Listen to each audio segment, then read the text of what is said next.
In 2020, we raised love to 5D. Now in 2021, we have learned so much through Christ consciousness.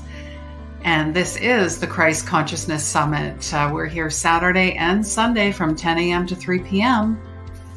This is a live show and highly experimental and full of fun, love, light, and healing.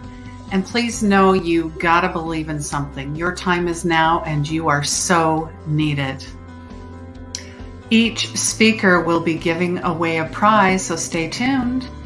And at the end of the summit on Sunday, I will be gifting a 30-minute Reiki Reveal session and a 3-month intuitive mentorship. Sunday's summit starts with myself, and there will be soul readings, healings, and activations. Then on to the lovely Kira Lani, our Qigong healer, talking about water restructuring and heart purification. Then I'm back talking about your soul purpose connections and really what to look for. Sonia's bringing her beautiful empowerment training. She's an author as well and talking about healthy relationship awareness. And our lovely Julia, all the way from Japan, is bringing in her higher dimensional light work with co-creating with the divine. And Georgie is closing out the show with her beautiful angelic love story through angelic celestial healing realms. I love these kids' expressions. I hope you're as excited. Stay tuned to the end of Sunday's summit for a chance to win a 3-month mentorship. Depression and anxiety are a side effect of not living your life intuitively, not trusting your gut, the lost connections with yourself and others. Replays are on Facebook and YouTube. Please like, subscribe, and share. Healing begins where the ego ends.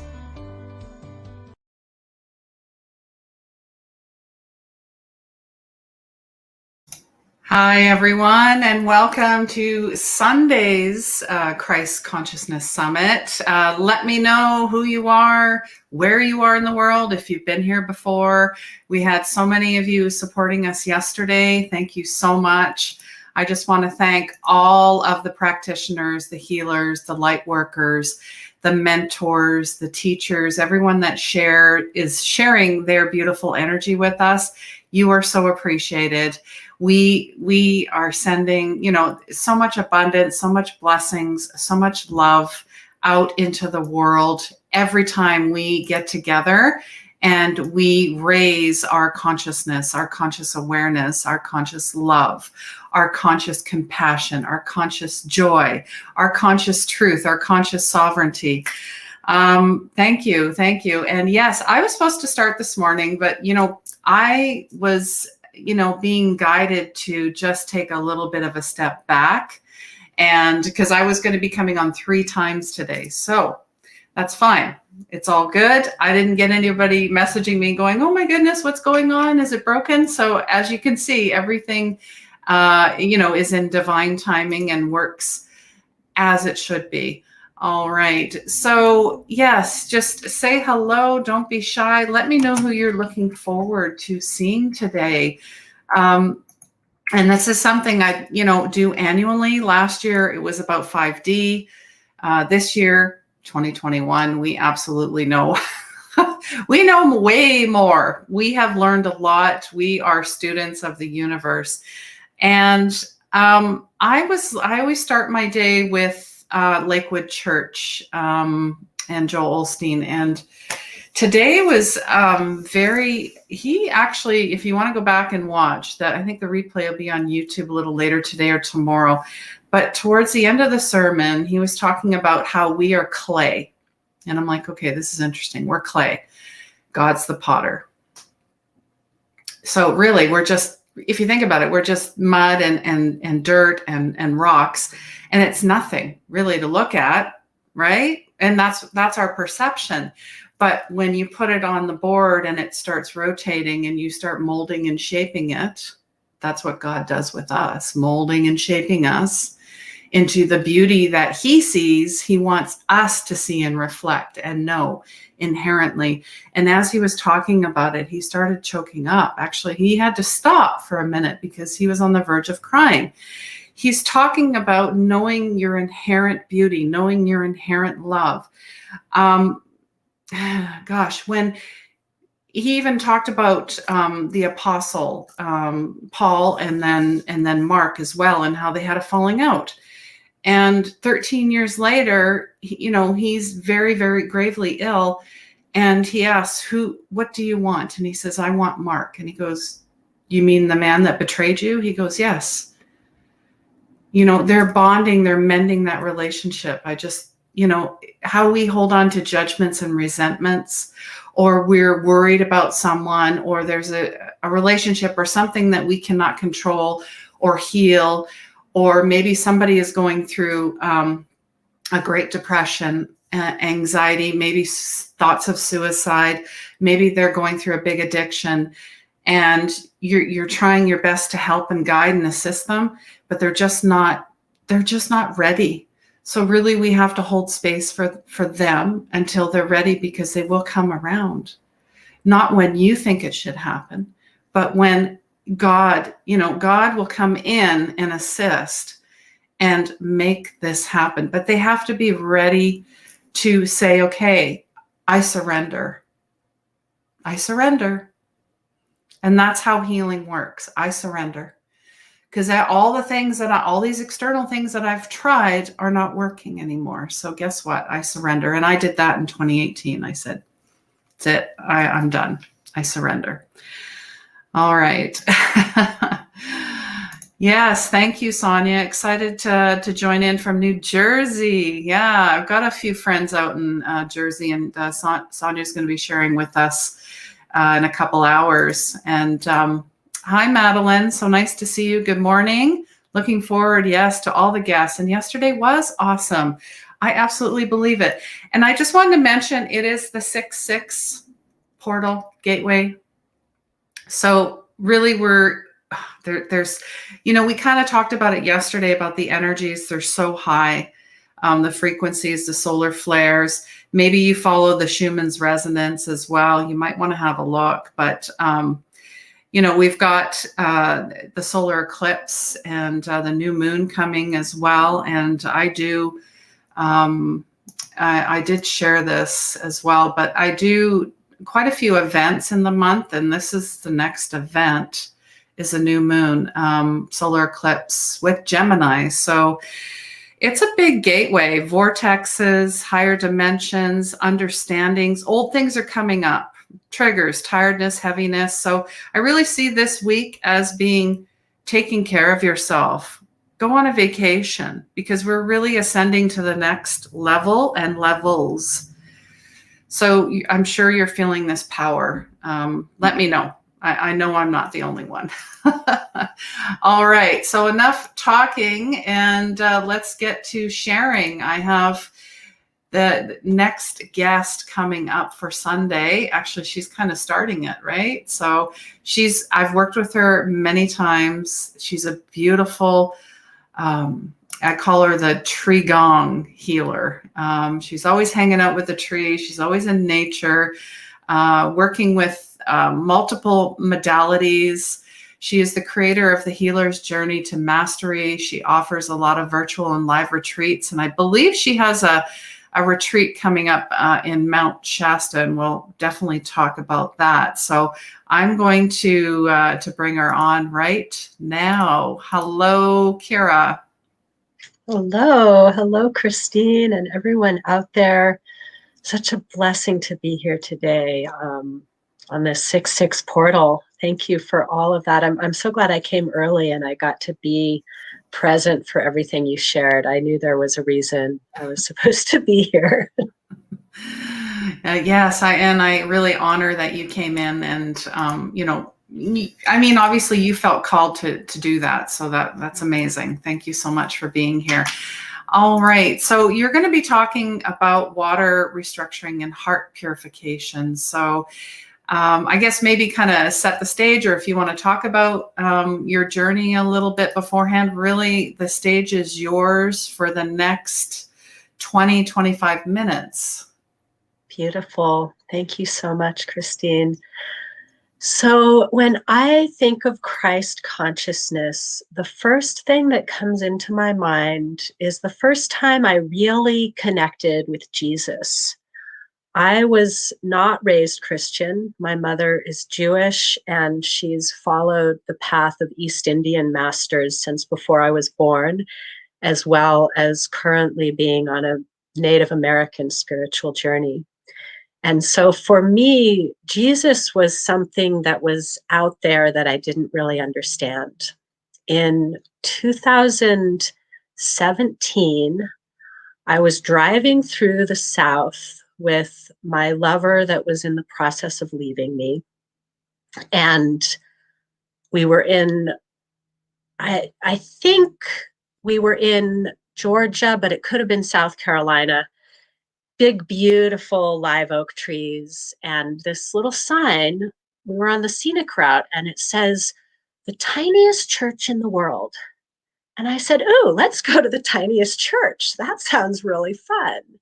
And so we went, and it was very, very tiny. The congregation would be like an extended family. And the guy I was with wanted to go up to the pulpit and read the things they had out there. And so I went outside, and underneath this big, beautiful live oak tree, and as Christine mentioned, I'm known as the tree gong healer, and I very much communicate with trees. So I went outside to talk to the beautiful, immense live oak tree. And underneath the oak tree was a statue of Sacred Heart Jesus. And I'd never seen Sacred Heart Jesus before. If you haven't seen Sacred Heart Jesus, make sure to go look it up so you know what I'm talking about.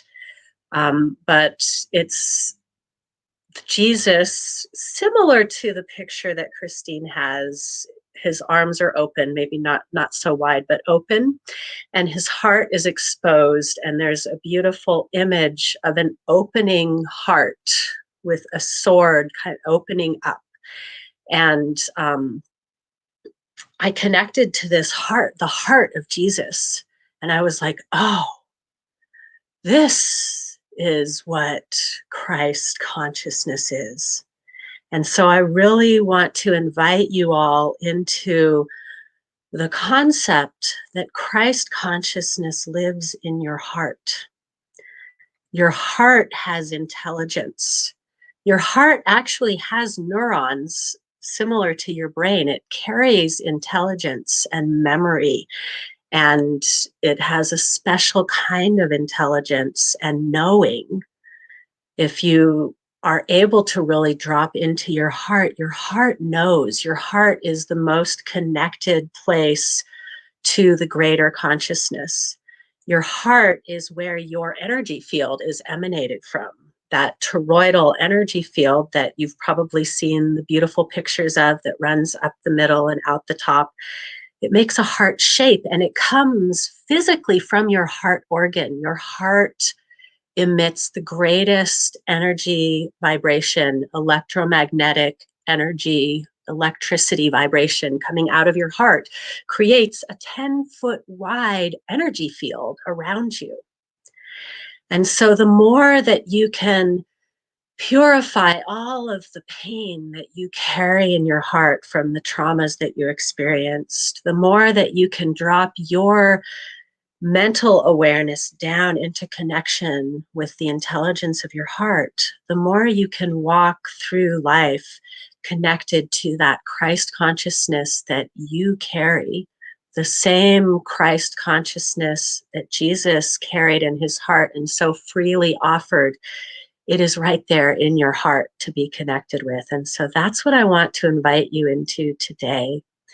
And I felt called to hold this crystal as we are talking about structuring water and crystalline structure of our being. The water crystals within us respond to that love vibration when we connect to our heart.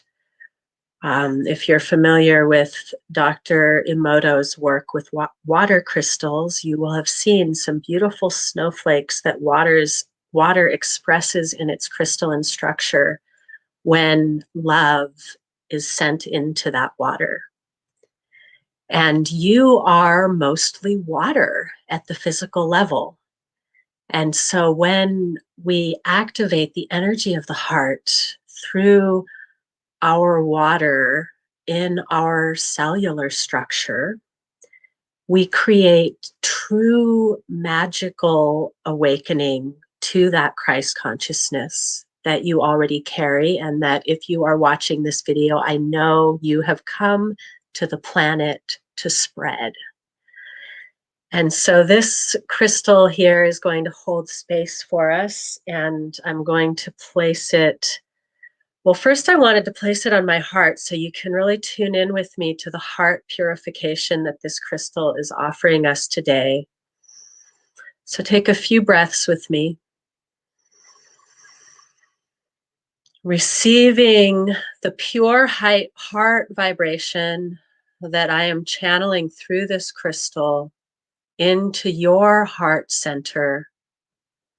Allow your heart to open and clear, and see it going up through the center, out the crown of your head, and showering back down. And as the energy is flushed, we're going to take some deep breaths to flush the energy in through the center, up through the crown, and exhaling down. And as we do these breaths, moving the energy through your heart center and showering back out, each time that energy connects to the heavens and connects to the earth, it is being purified.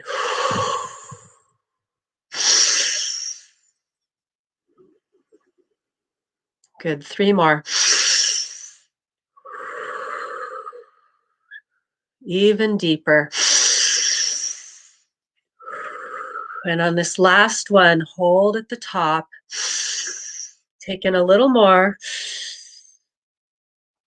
While still holding your breath, swallow saliva, relax your body, relax the crown, relax the third eye, relax the throat, the heart, the solar plexus, the navel, the root, and exhale softly and slowly through relaxed lips.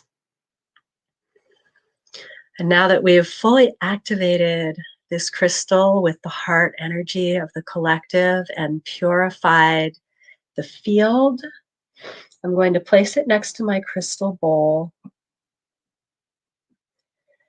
And I feel called today to use this crystal bowl, which you cannot see in my camera, but right here is my beautiful crystal bowl. And I'm feeling called to use this crystal bowl with water from Mount Shasta to activate the water in you through the vibration of the crystal bowl. So I'm going to pour a little bit of water into the bowl.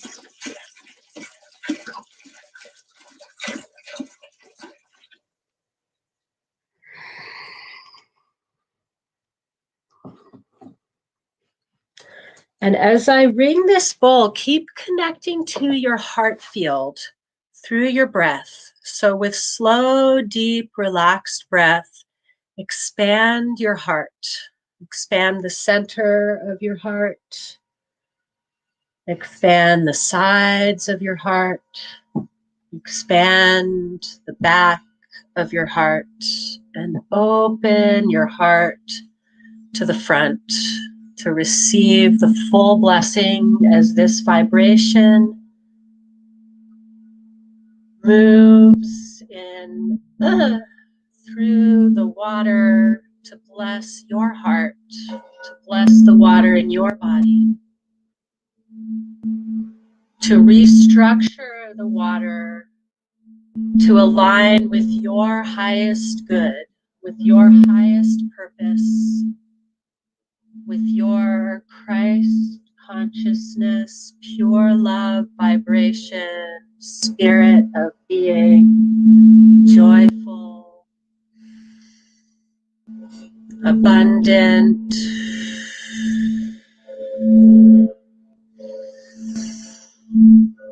powerful,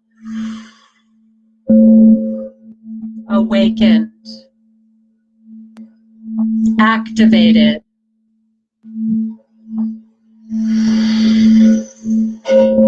aligned, open.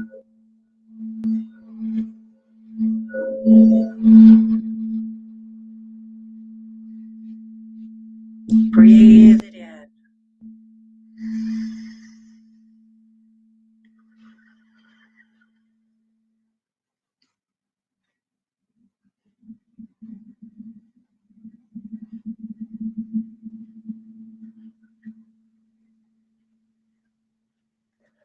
Let me know how that resonates in your body, in your experience. What did you receive from that sound water restructuring?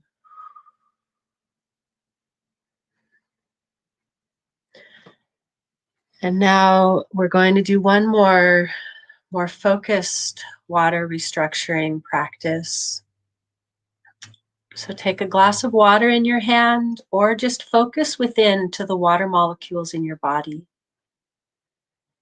And take a moment to hold a vision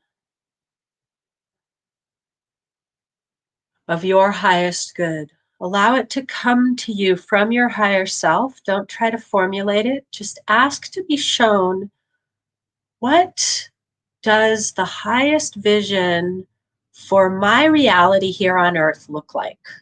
Close your eyes or gaze into the water if you have a glass of water before you as you receive this vision. And when it becomes clear, just imagine, sense, feel the water molecules in your glass and inside your body restructuring to align with this vision.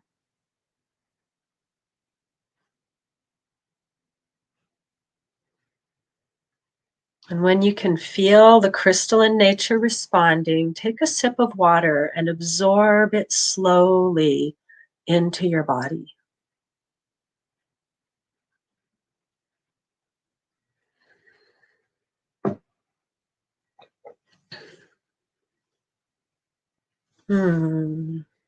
Thank you for sharing your comments of what you felt, a whoosh of love flowing in, out, and through me. Love, calming peace.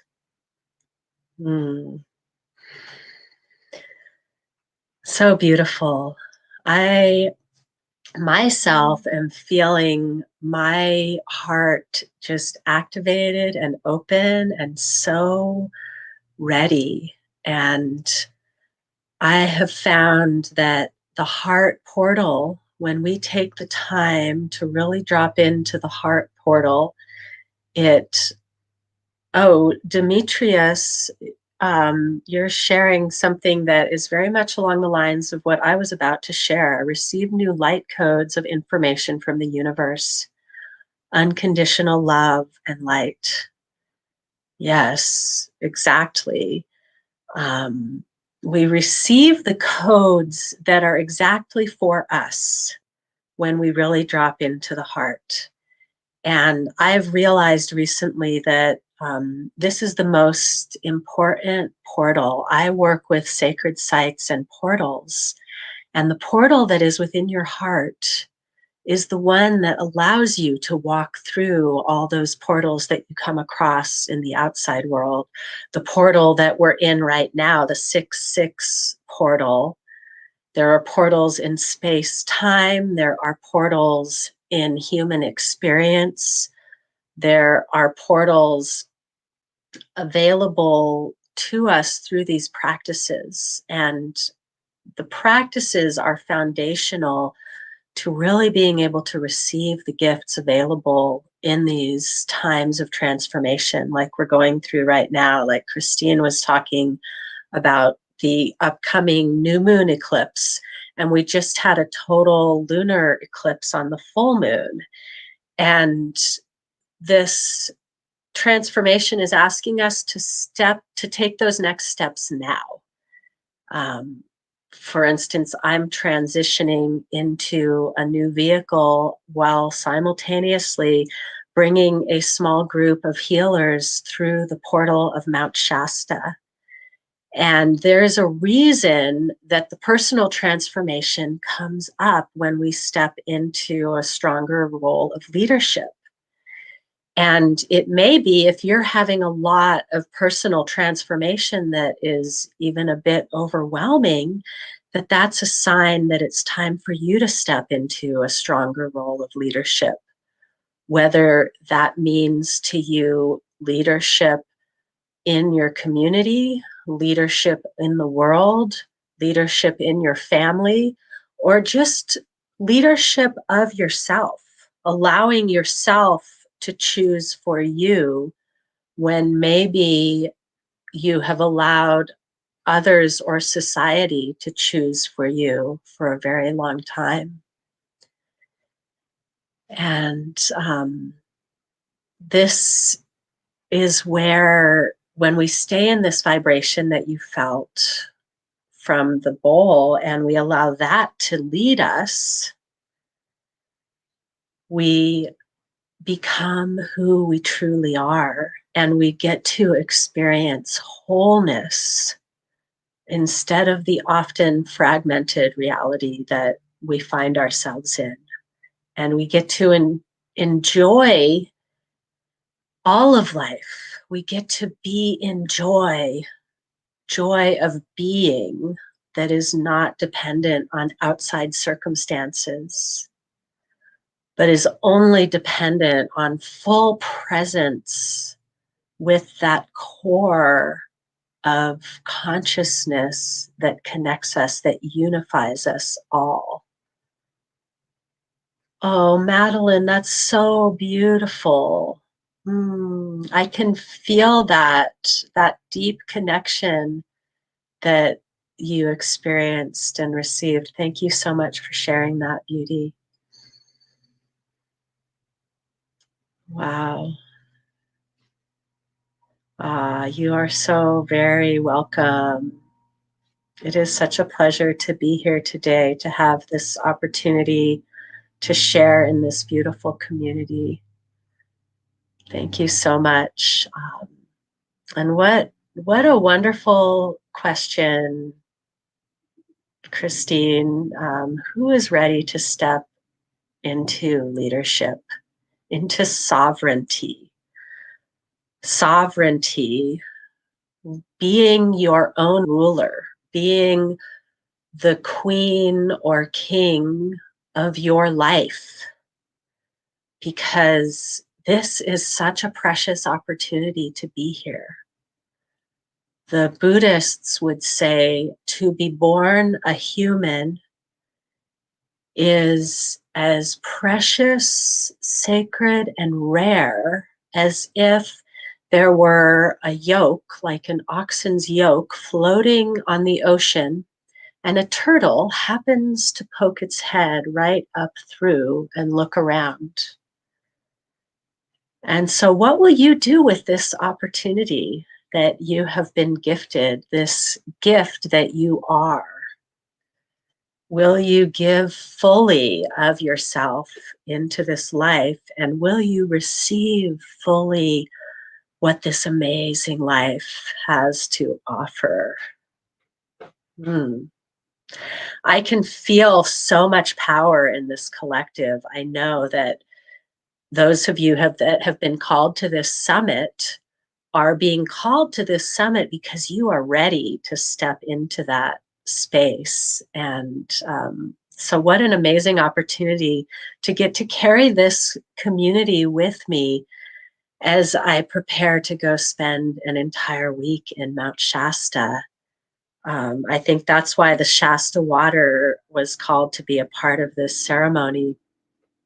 So know that each and every one of you, whether you're here with me live and I'm seeing your comments pop up, or you're watching this later and I don't even know who you are coming with me into this amazing portal of opportunity that it is to be in Mount Shasta during this new moon solar eclipse time, to be peeling back the layers to the end, dropping into the core of your being, to be heart to heart with that pure light of consciousness. Yeah. So beautiful.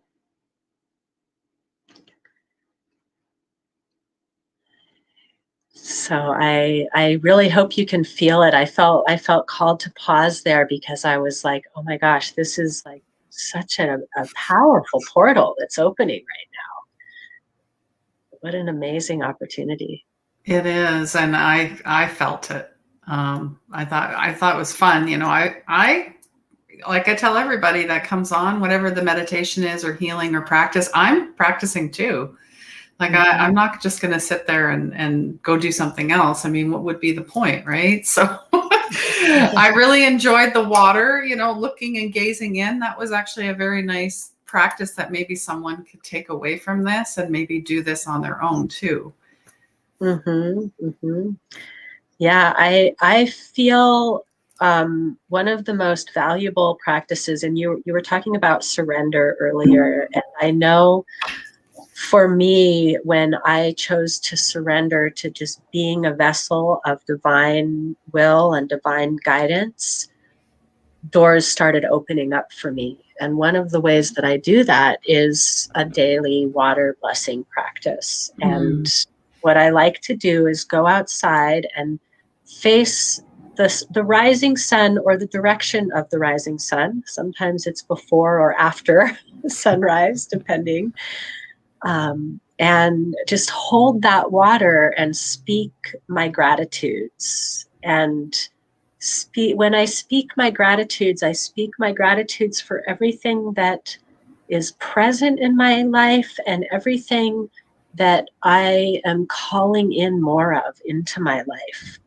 So it is all really there already, right? So when I changed from praying for things by asking for them and instead speaking thank you for what I want more of, it actually creates like a vortex. This is one of the ways we can create one of those portals we've been talking about, is by magnetizing that gratitude vibration in our heart. So yeah, that's one of my favorite practices that I definitely invite everyone to pick up, to bless your water, to speak what you want your water to vibrate like into your water, and then drink it. And I always offer it, and when I'm doing a ritual outside, I always offer a little bit to the earth before I drink it as well. Oh, I love that. That's a beautiful practice. Demetrius is just talking about raise and increase the conscious awareness, mindfulness on planet Mother Gaia. And Georgie is thanking you for your lovely work. Demetrius is talking about, I believe this is about you, a Palladian starseed and one of the angel translators of Atlantis. I have had many people see me as Pleiadian. I myself have memories of Lemuria. Okay. So that makes sense. Definitely. Yeah. We always, you know, it's like a moth to a flame. Like we were talking about yesterday, you're just resonate towards this person because either you've had a past life or you speak the same language. You know what I'm saying? It's that vibration, that tone. It's like, oh, you know, that's, you know, what we're going towards. And when you speak of gratitude, that is cyclical. It cycles in, it cycles out. Naturally abundant. There's nothing outside of me. If God is with me, who is against me, right? It's all of that. Yeah. Yeah, I'm just, and Marcia's just, she's saying your soul is so beautiful and her body is tuned and relaxed. Oh, beautiful, Marcia. Thank you for sharing that. And Patty loves the singing bowl. It's very beautiful to her. Absolutely. That's, and we talked about healing frequencies in our vocal toning, and that's very important too, to remember to do that for ourselves. Whether it's through a bowl or through chant or whatever it happens to be. Yeah, a lot of the sound healing practice that I do with my clients is actually using my voice and their voice, because your voice actually vibrates inside of you differently than anything that's outside of you, right? You can feel the vibration more internally. And so I really encourage, if there's a part of you that needs healing, if it's your heart, since we're talking about the heart today, the heart sound is ha. And if you put your hand on your heart and you can find your heart's tone. So I usually do a descending tone and then find the tone that you can feel vibrating most in your heart.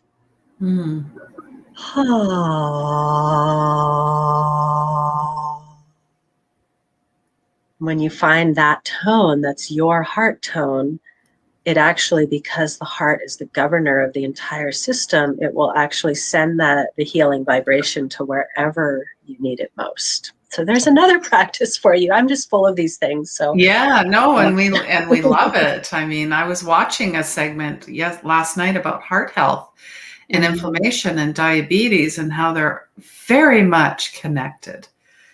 Very much, especially the heart. We really need to focus more on the heart. Our health, whatever it happens to be, the heart, like you said, is like the central nervous system. I mean, you want to talk about vagus nerves and all that stuff. Really, it always comes back to the heart. Yeah. Yeah. And when I said the heart is the governor, that's just the way they would say it in Chinese medicine, but it just means that it regulates the entire system. Yep. Like, Absolutely. like you were saying, it's the center of everything. It is. And Demetrius is just reminding everyone to drink plenty of filtered water, alkaline water, because we're receiving very high, intense energies, frequencies, vibrations from the universe, and they are intensifying. Absolutely. And so I guess Mount Shasta, is that somewhere that you've always been drawn to? I mean, you talked about it and you keep going back to, or have you been to other sites that are sacred? I have been to other sites, and there are sacred sites everywhere and vortexes everywhere. When I first started practicing with portals, I was actually on retreat in Hawaii. And there were 7 waterfalls on this property. There were just portals everywhere. Every tree is a portal.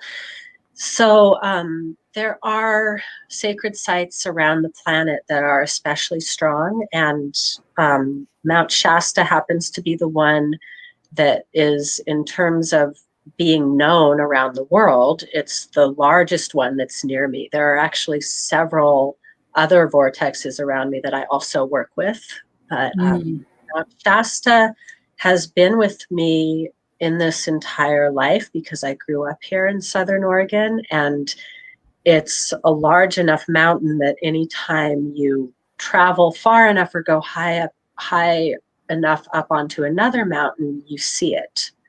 It's and so it's been very present in my life, and I would say it's only been the last few years that I've really started working with her in the way that I am now. And I also did some of my medical Qigong training there at Mount Shasta on retreat. So I have some deep shamanic work that I've done there. It's where some of my,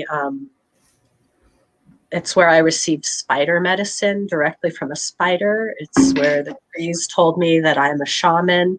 And so there have been a lot of really powerful magical times for me. I have energetically communicated with the city of Telos that they say is underneath Mount Shasta and the council chamber.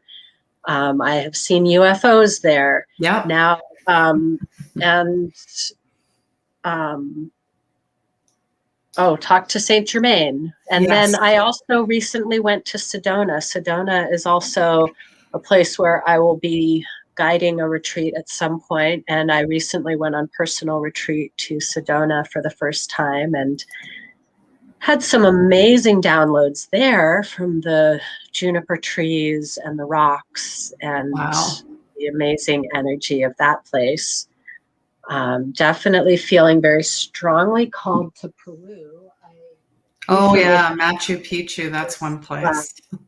This stone I found out came from Peru that has been like talking to me, calling me a lot. And so for me, my work is, yes, let's go to these real power spots on the planet that are universally recognized because they kind of have a name for themselves. They're like big, high energy. Like they say Mount Shasta is the root chakra. You can look up all the different chakras of the planet that people talk about.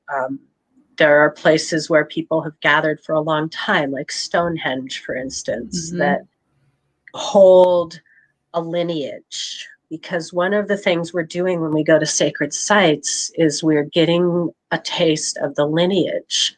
Mount Shasta is a sacred site for the native peoples of the region. And so there's a deep connection from people to the land there. There's a lineage that we can tap into when we go to these places. And they really do, like I said, exist everywhere, wherever you are. And so a lot of my work is also about how do we, by opening our heart portal, open the portal of our own life, and then we find where are the power spots in my local place so that I can go and recharge regularly, so that I can go and connect. And the trees have shown me that their work is helping to reweave the consciousness field of the planet. And in places that are largely populated with people, it's less populated with trees, or what would that be? Tree-ulated. And so they have asked that we humans who are conscious, when you're not next to these power spots, when you're not surrounded by trees, that you actually connect from where you are to these sacred sites, from where you are to the trees that you remember visiting when you went on that hike in the mountains, or that you grew up near. Because that, when we just send our awareness into that connection space, it actually helps the trees with that work of reweaving and healing the consciousness field. Yeah, beautifully, wonderfully said. I have quite a few people I know in Sedona. It's, I know a lot of people that go there, and the practitioners that are there just say it's amazing the amount of people that just keep flooding in. And where I am, when you talk about trees, we have trees that are upwards of 2,000 years old.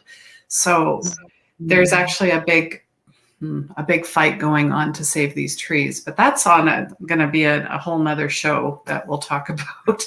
It's called Fairy Creek. So every time I pray for that space and for those trees. I pray for any tree. I pray for nature, the world. I mean, just, we've got to, it's so sacred to us. We've got to keep it. Yes. And Demetrius is also talking just about, he blesses his food and water every day. That's his daily ritual. Which we talked about rituals yesterday too, which was pretty important.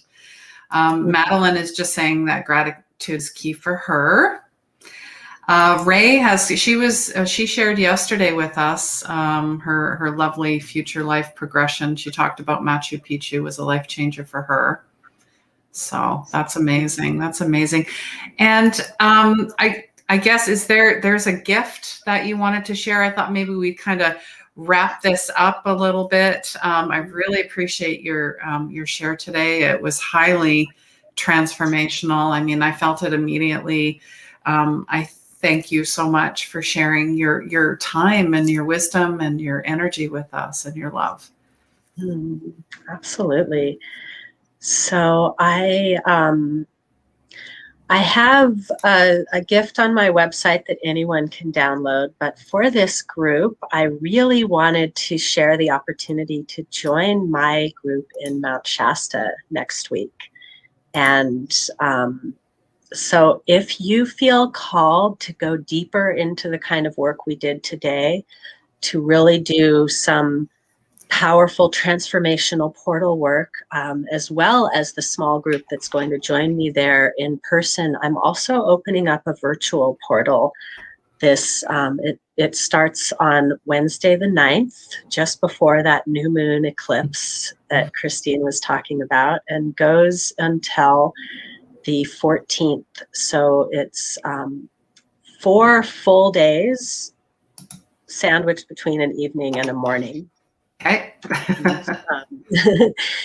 And anyone who would like to join, please put in the comments #Shasta. And anyone who says that will get a 50% off coupon, and one person will receive a free ticket to join me. And if you're not able to be there for all of the live portions, it will be recorded. So it's something that you will be able to walk away with, this amazing connection through the virtual portal to Mount Shasta. And I will be coming and checking back in with this group.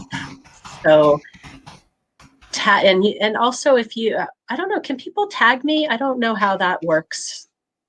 But I'm pretty sure they can. And look at that, Georgie, right away. She's, awesome. I'm putting this up here so you guys can see it too. But yeah. So #Shasta just makes it easy. Mm-hmm. Yeah, and then you can always you'll come back and you'll see it right away. And if you miss it, I'll help you as well. So we're all here to help each other out. And I really appreciate you being here. It's 11:11. Look at that. That happened yesterday too. So not just because I have to keep time all the time, but I just wanted to share with you, when you were talking about Jesus, Sacred Heart Jesus, I found this picture. I just went and looked. I don't know if this is the picture you're talking about, but yeah, that's the one with the flames, and it's he's got the barb and the chains running through the heart. Oh my goodness, that's quite the picture. Yeah, for some reason I was remembering a sword, but it isn't actually a sword. It's the barb. I remember that picture.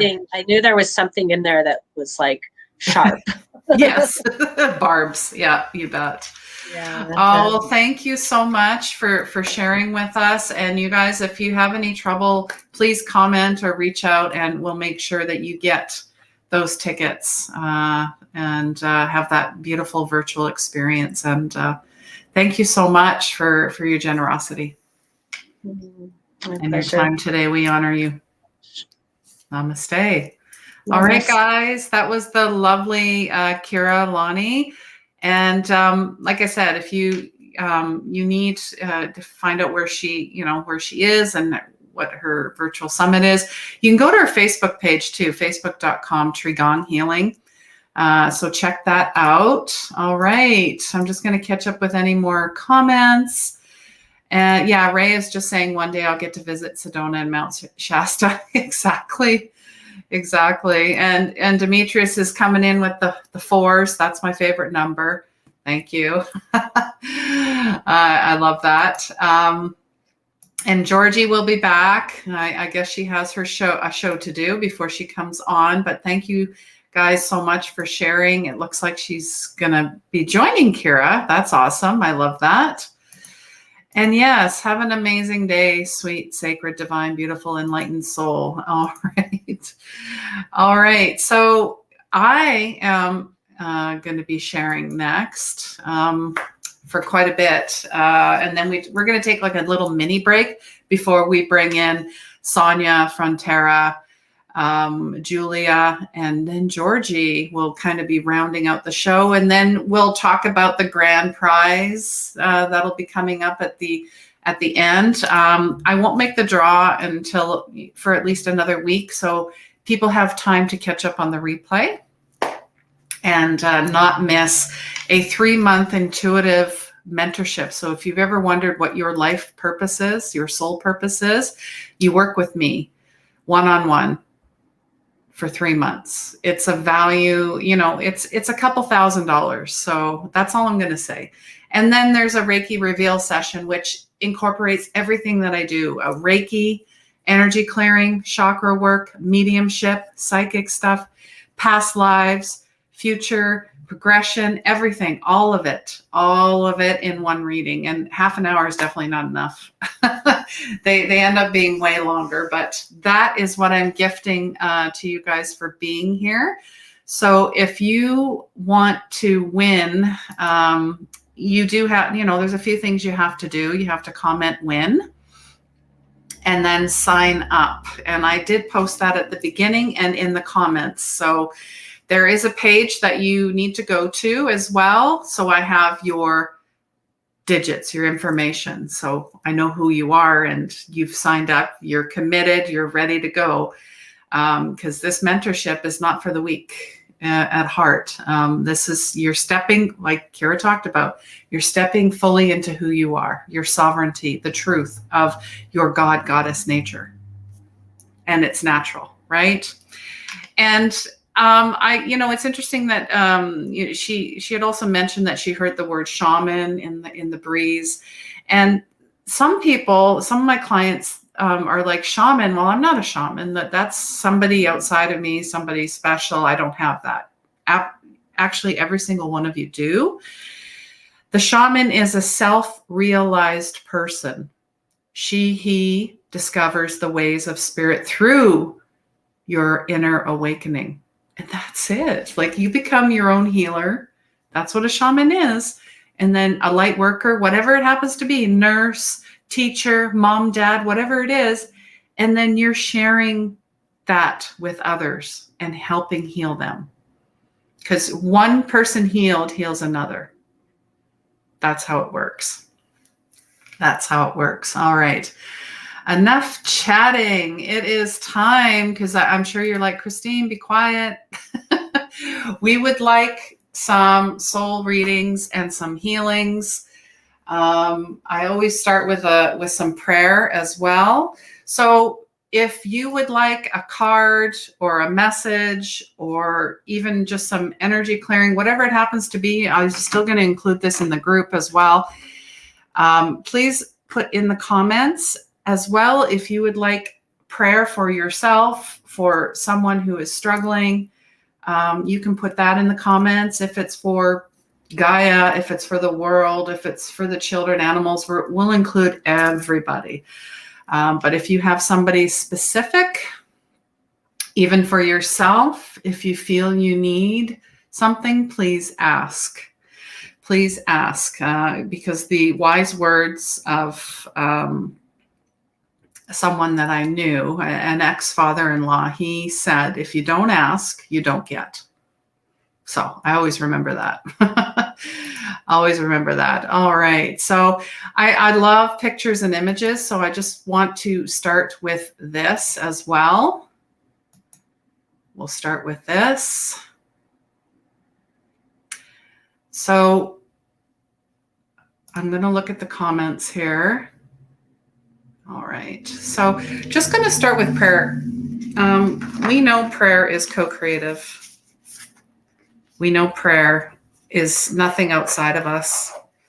We know prayer works through divine timing, in God's timing and not your timing.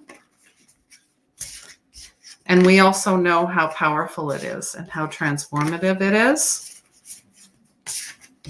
So whatever is on your mind today, please share any healings that are needed for someone or for yourself or someone that you love. And I'm just going to carry on the tradition of the bowl as well.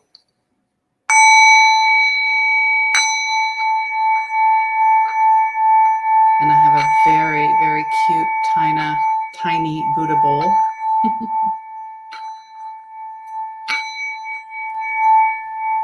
So we're just clearing anything off that does not serve us.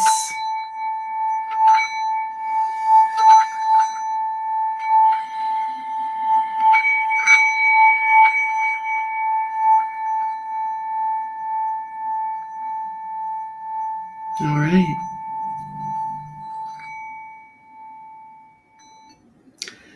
So I'm going to take this down. All right.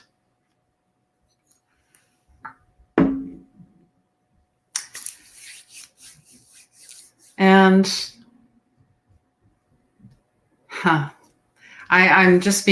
hearing words like journey. I'm hearing words like purpose. I'm even hearing I'm scared. So I'm not sure who that is, if maybe they don't want to share. Someone is not feeling well.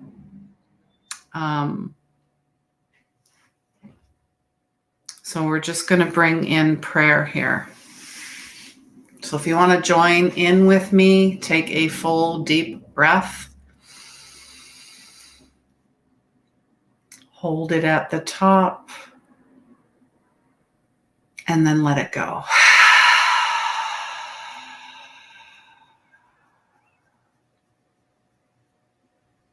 And with this prayer, there will be, and any type of reading, any work that's being done here, Reiki energy is flowing through me. I am just a divine vessel. And it works wherever it's needed. There is no time, no space, no distance. And today, Father, Mother, God, and Holy Spirit, we have these divine, beautiful souls that are with us. There are 5. 5s are about change. And we know that there is nothing outside of us that is not possible.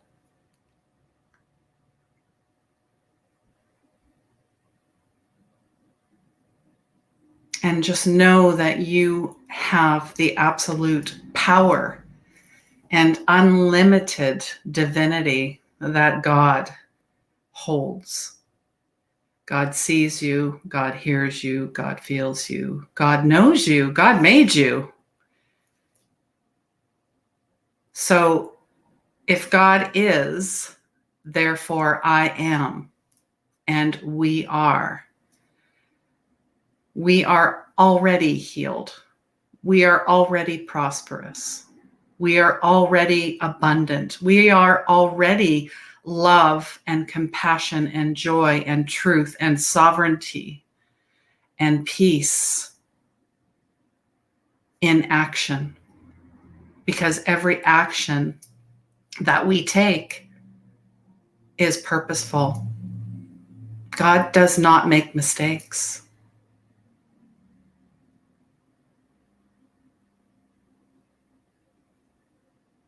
And the truth is, and I affirm that this is a co-creative process that is happening right now,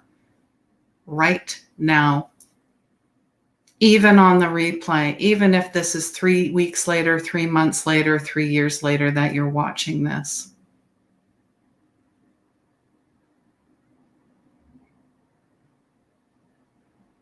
We're sending, receiving, and co-creating.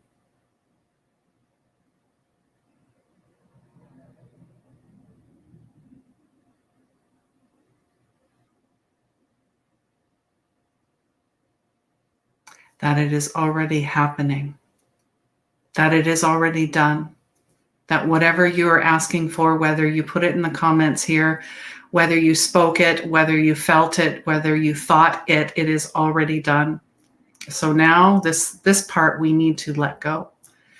Let go of any timelines, let go of any attachments, let go of any triggers, let go of any traumas, any wounds, anything that you brought to the altar that you brought today is now being let go.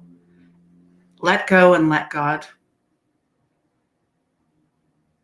It is done.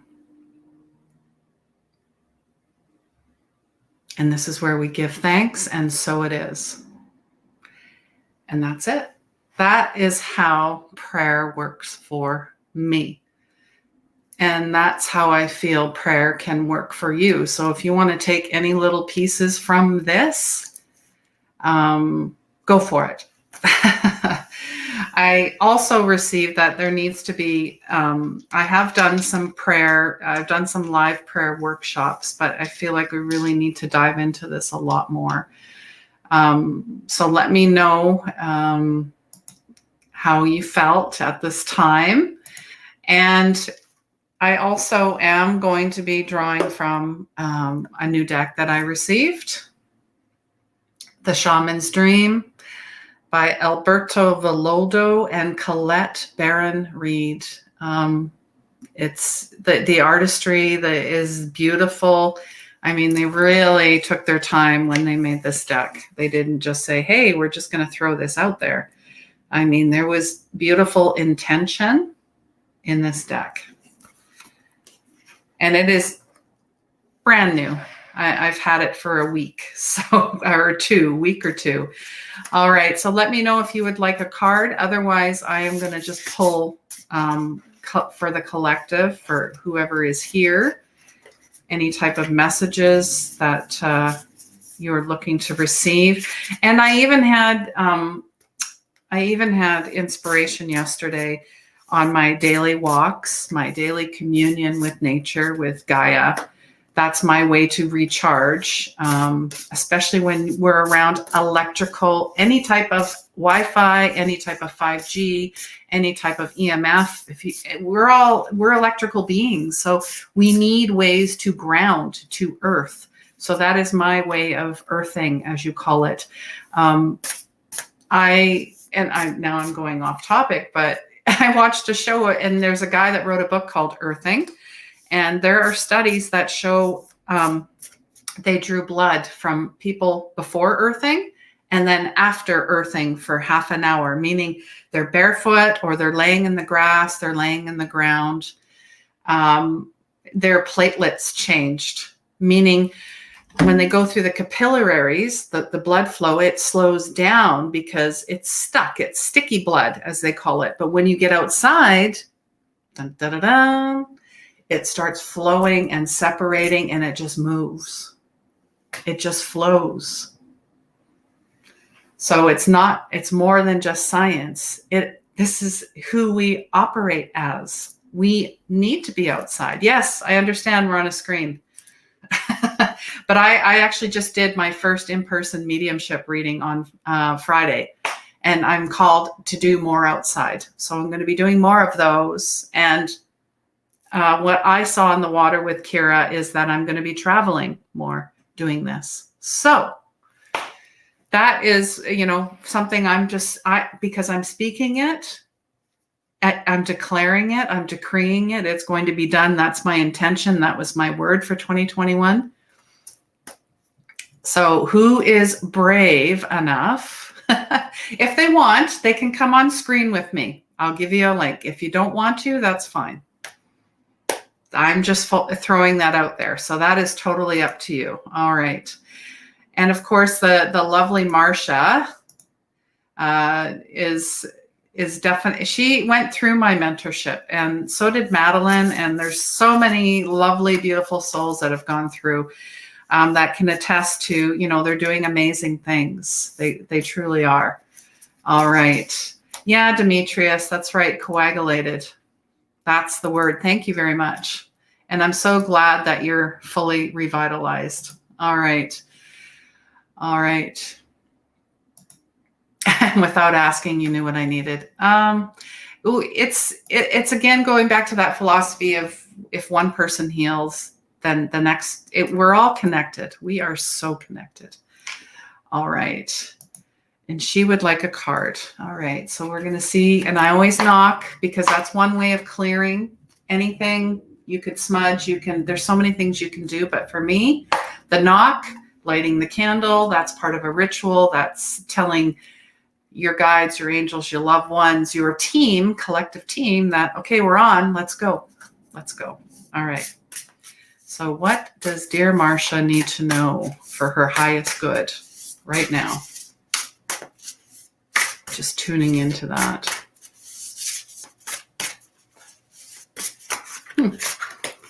I'm hearing, well, even before I draw a card, I'm hearing stop. I don't know what that means. Stop usually means stop. Stop doing. Okay, we'll wait for a card to come in here. And these are still quite sticky because they're brand new. Oh, okay. Thank you. Thank you. Deep quiet. This camera just doesn't do it justice. The artistry in this card, the colors. Can you see the hand? And the hand is like that finger is pointing up. And what is up here? The divine source. You've got these crystals.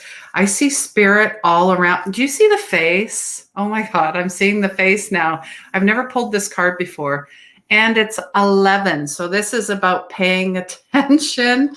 We are going to read from the guidebook because since this is brand new, I have gone through the book to read it. But have I got it downloaded and memorized? Not yet. Yeah, more stillness. Step outside your concerns of everyday life. They're saying to go deep, where there's no noise and vast emptinesses of space. So not responding, to the invitation offered by the deep quiet. Life can stop us in our tracks with an illness or a crisis. So I guess they're heeding the warning. And I know this is a weekly message too, because I watched something earlier and they were talking about pulling back, saying no, recognizing a commitment and saying, I just can't. I need to take a break. I need more self-care, soul stuff. Yes, retreat. And it's, interesting that Kira talked about a retreat. So yeah, just, enjoy the freedom that comes with stillness, the clarity, the space. Yeah, more quiet, because I feel like there's been a lot of stuff going on, a lot of stuff, and you're just like, whew, I need a breath. I need to claim myself again, because I'm getting caught up in I see all these little swirls around you, and I don't know if that's a lot of energy or a lot of people or a lot of chatter and noise. So quiet. It's Marcia time. It's nobody else's time. That's what I'm really feeling. Where's your time?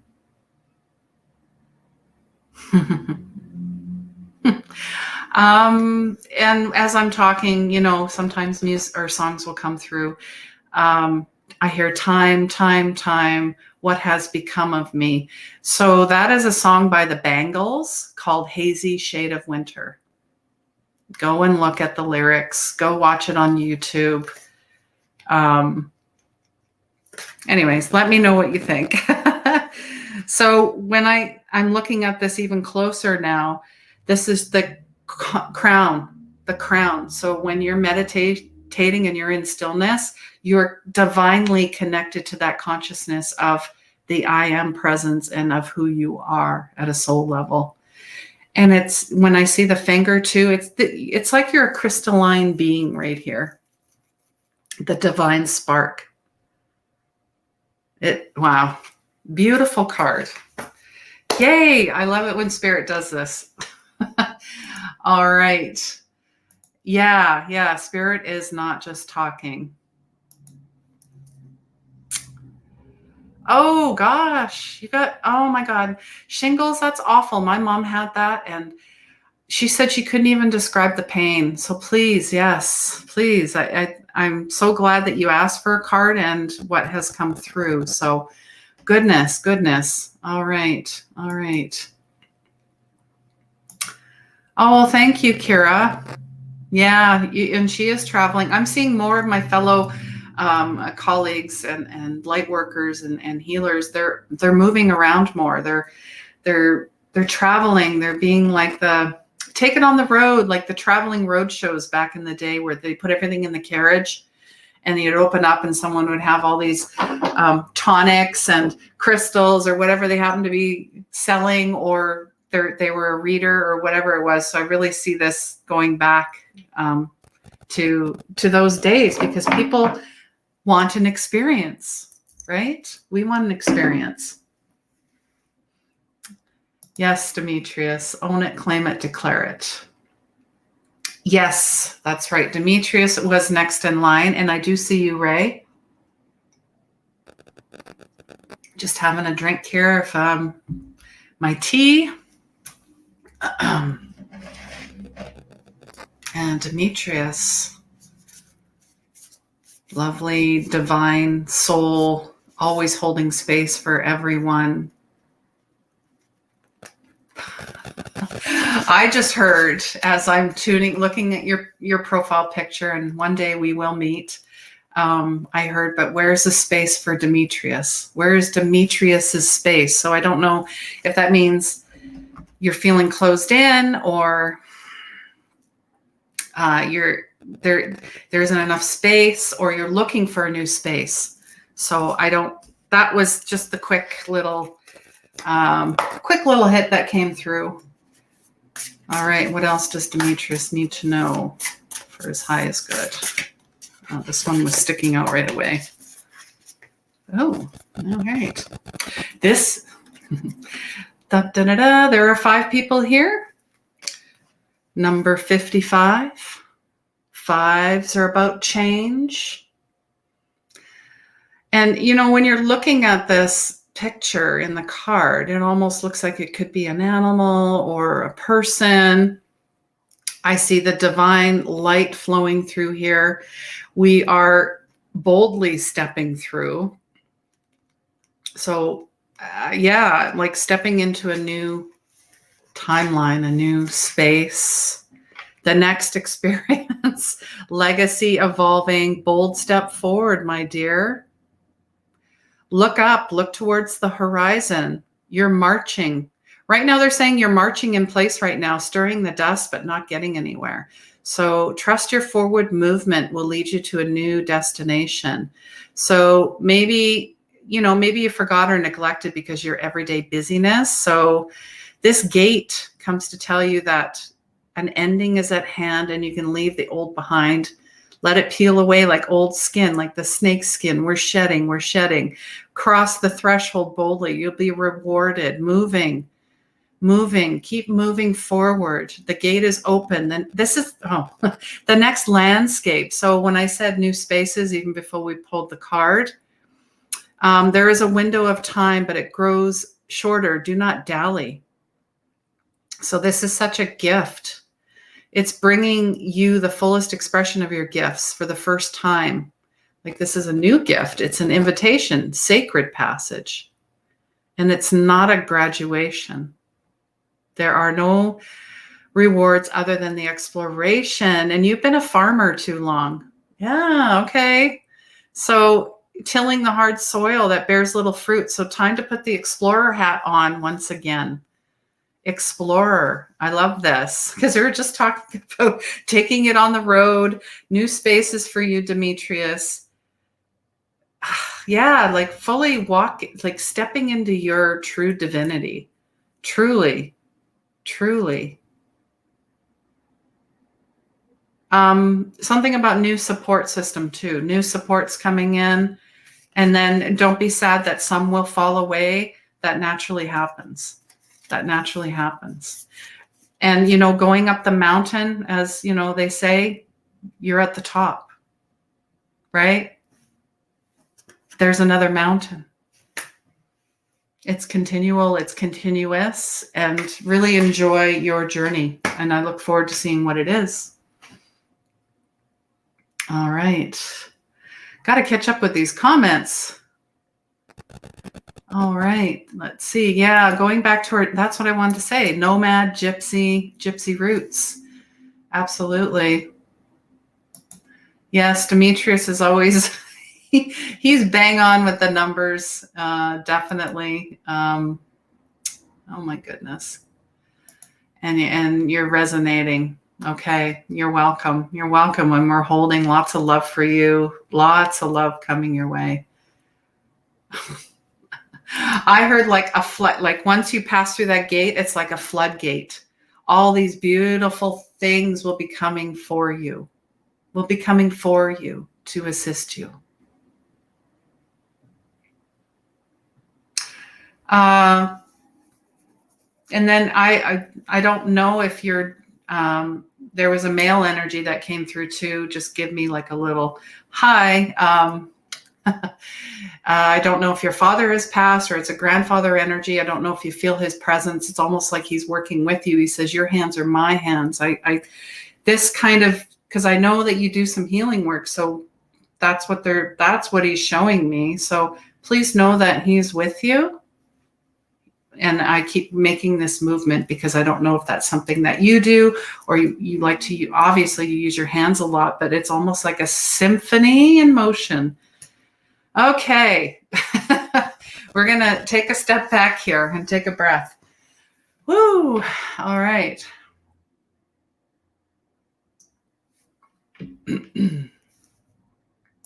Yeah. Fives, new beginnings, new starts, new chapters, new cycles, new patterns. And we got that new moon coming in on the 10th too. So absolutely love that. And he's coming out of the comfort zone and taking a leap of faith. Yay. We love that. As scary as it is, it's, arms wide open. I'm falling because I know I'll be caught.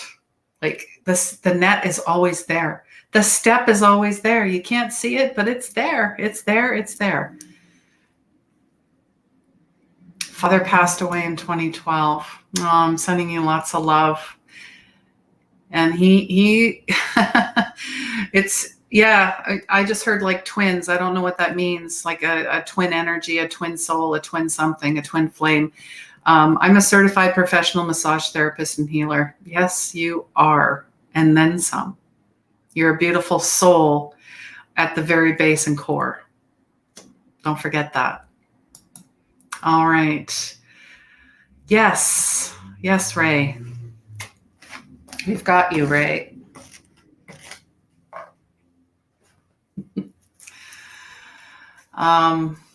Yeah, so we'll just tune in here.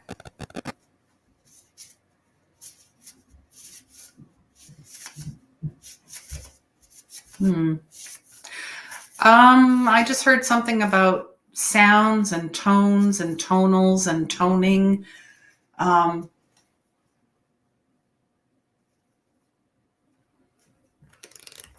Something to do with the head too. I don't know what that is.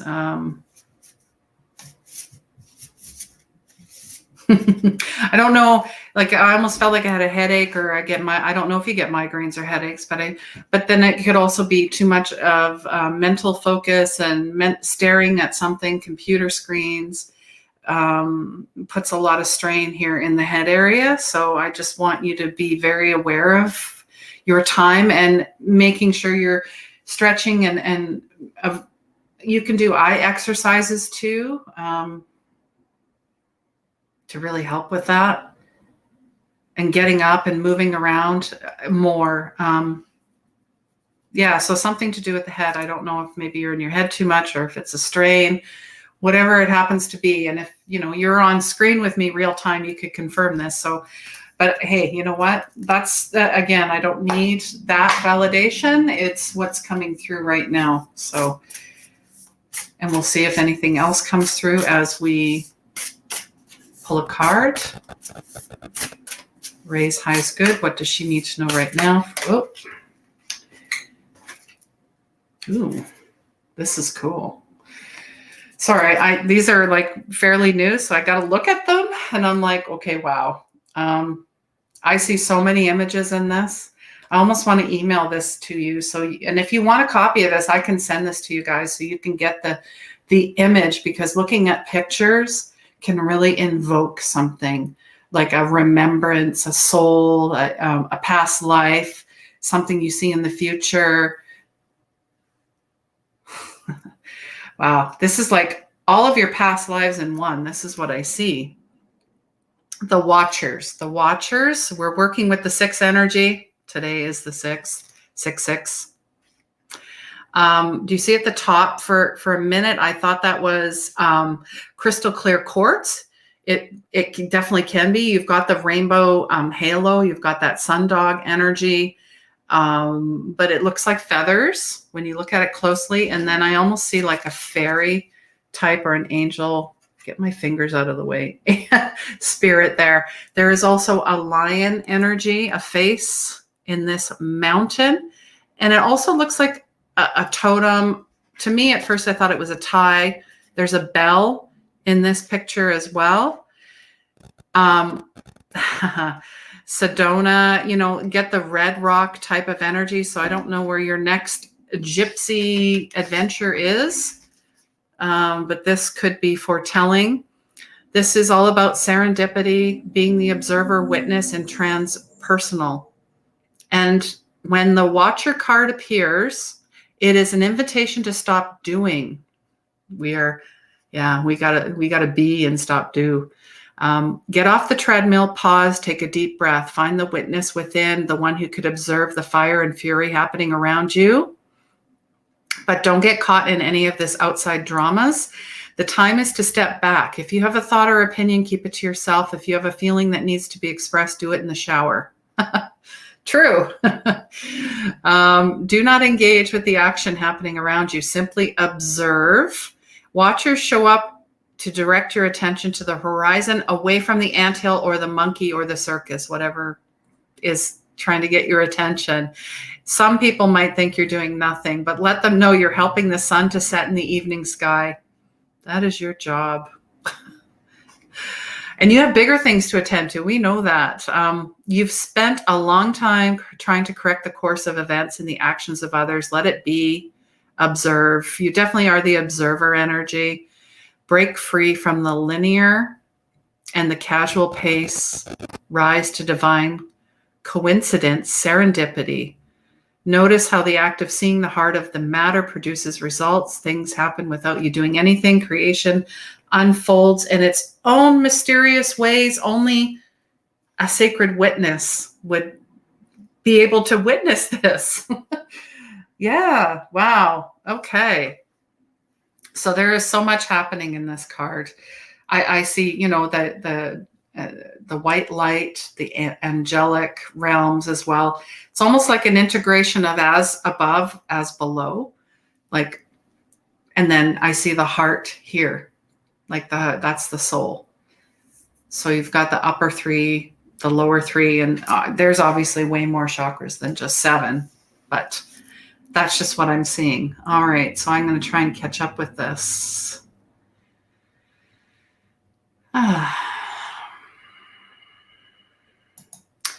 Oh, Demetria, sorry, you're an identical twin, 1 minute older, 60 seconds. Oh, interesting. Okay. So I picked up that twin energy. Thank you for confirming that. Spirit, thanks you for that. And showing up today and having an open heart. You would like an image? I will get you your image. Definitely. I will send that to you in Messenger after. And Ray is just saying she's spending too much time in front of the screen at the moment. As you were saying it, my I was twitching. Yeah, I get that too. And that's why, and then you have to do the eye roll. And no, I'm not rolling my eyes at you. I'm actually trying to strengthen my eyes, roll them around, go up, go down, away from the screen. I think it was Dr. Christiane Northrup that was talking about vision and how we can strengthen our vision. So you might want to check out her video on that. Yes, as Demetrius is saying, as above, so below, as within, so without, as universal soul, strength, compassion, unconditional love and light. Yes. Yeah, and 6 is our harmonic resonance. Absolutely. Yeah, step back at the moment and just be beautiful. Thank you. You would love a copy too. Okay, awesome. I will get you a copy of the card. You're welcome. You're welcome. And thank you so much, Demetrius. Thank you for being here. And sending lots of love out to you guys. And yeah, it's interesting how, no, we are so much more, obviously connected. Obviously, we have telepathy. Obviously, we've astral traveled. I mean, this is not anything new.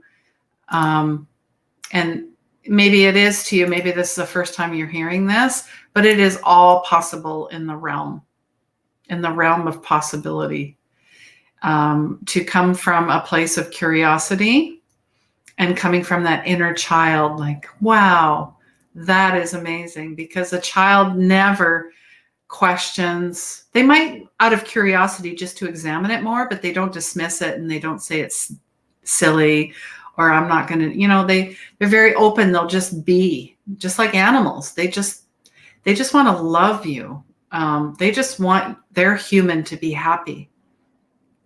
So when us humans aren't happy, or we're sick, or we're depressed, or whatever it happens to be, where do you think that energy goes? It goes to the animal, right? So I don't know why I'm bringing this up, because I do work with animals too. So there must be somebody here that will watch this or now or on the replay that maybe has an animal that is sick. And they don't know what to do, or they have an animal that's aggression or has behavioral issues, or what's that one? They get anxiety when they leave the house, because we're at home all the time, right? So they get used to it. They want you to be around 24/7. So, so this message is for someone. And when people bring their pets to me for healing, I'm actually healing both the human and the animal, because they both need it.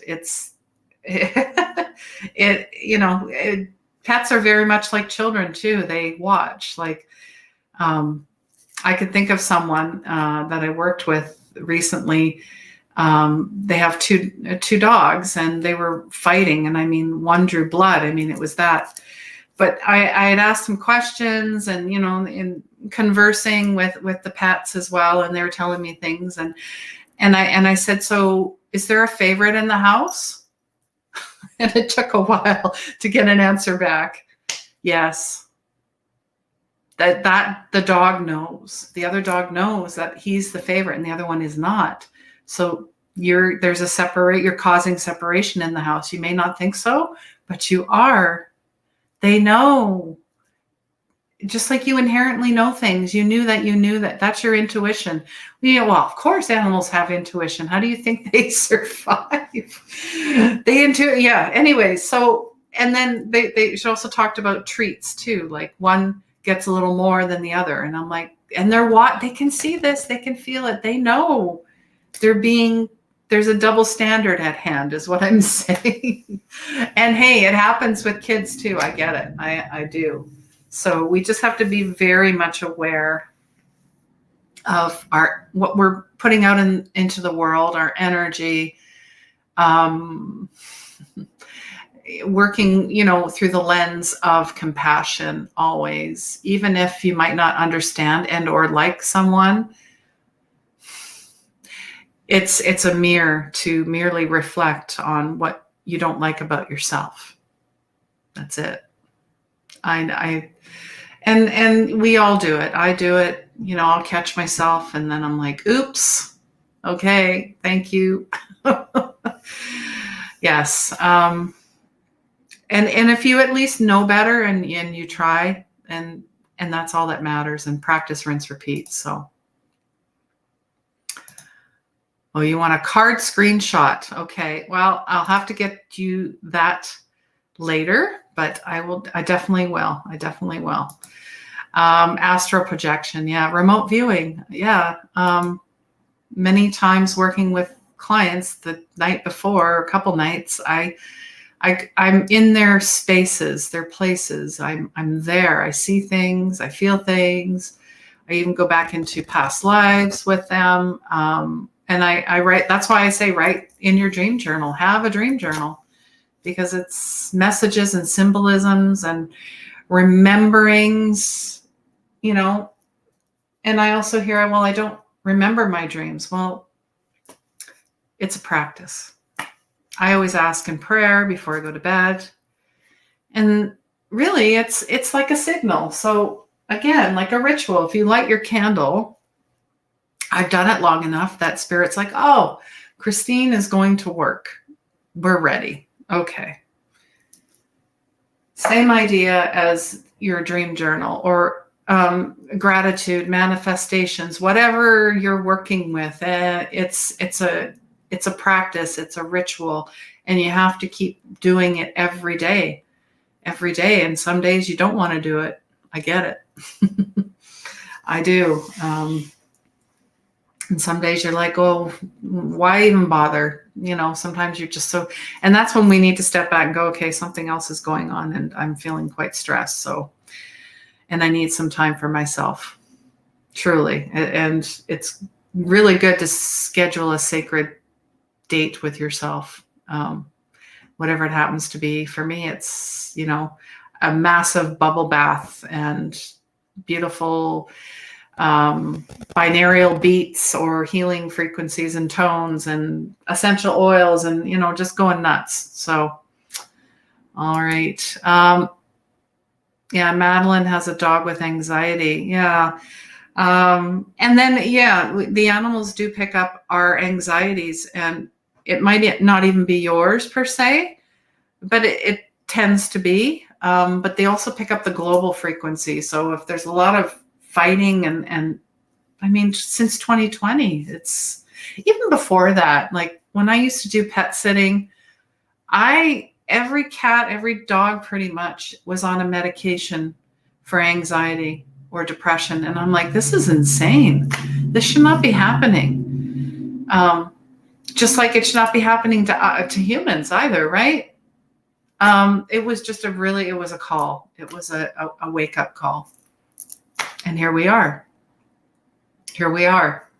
We definitely know better. We've learned a lot. Aw.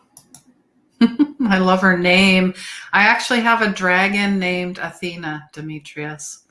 I work with the dragon energies quite a bit. I have 8 of them. So Athena is one that I work with quite a bit. So it's interesting that your cat is named Athena, and bless her soul. 2015. Very intelligent. Yes. Unconditional love. She lived her long life with beautiful souls. Aw, yeah. God bless her. And she's on the Rainbow Bridge with your families, by the way. So, and other animals that you had in your lifetime too. So thank you for sharing that. I'm sending lots of love. I'd love to see a picture sometime too.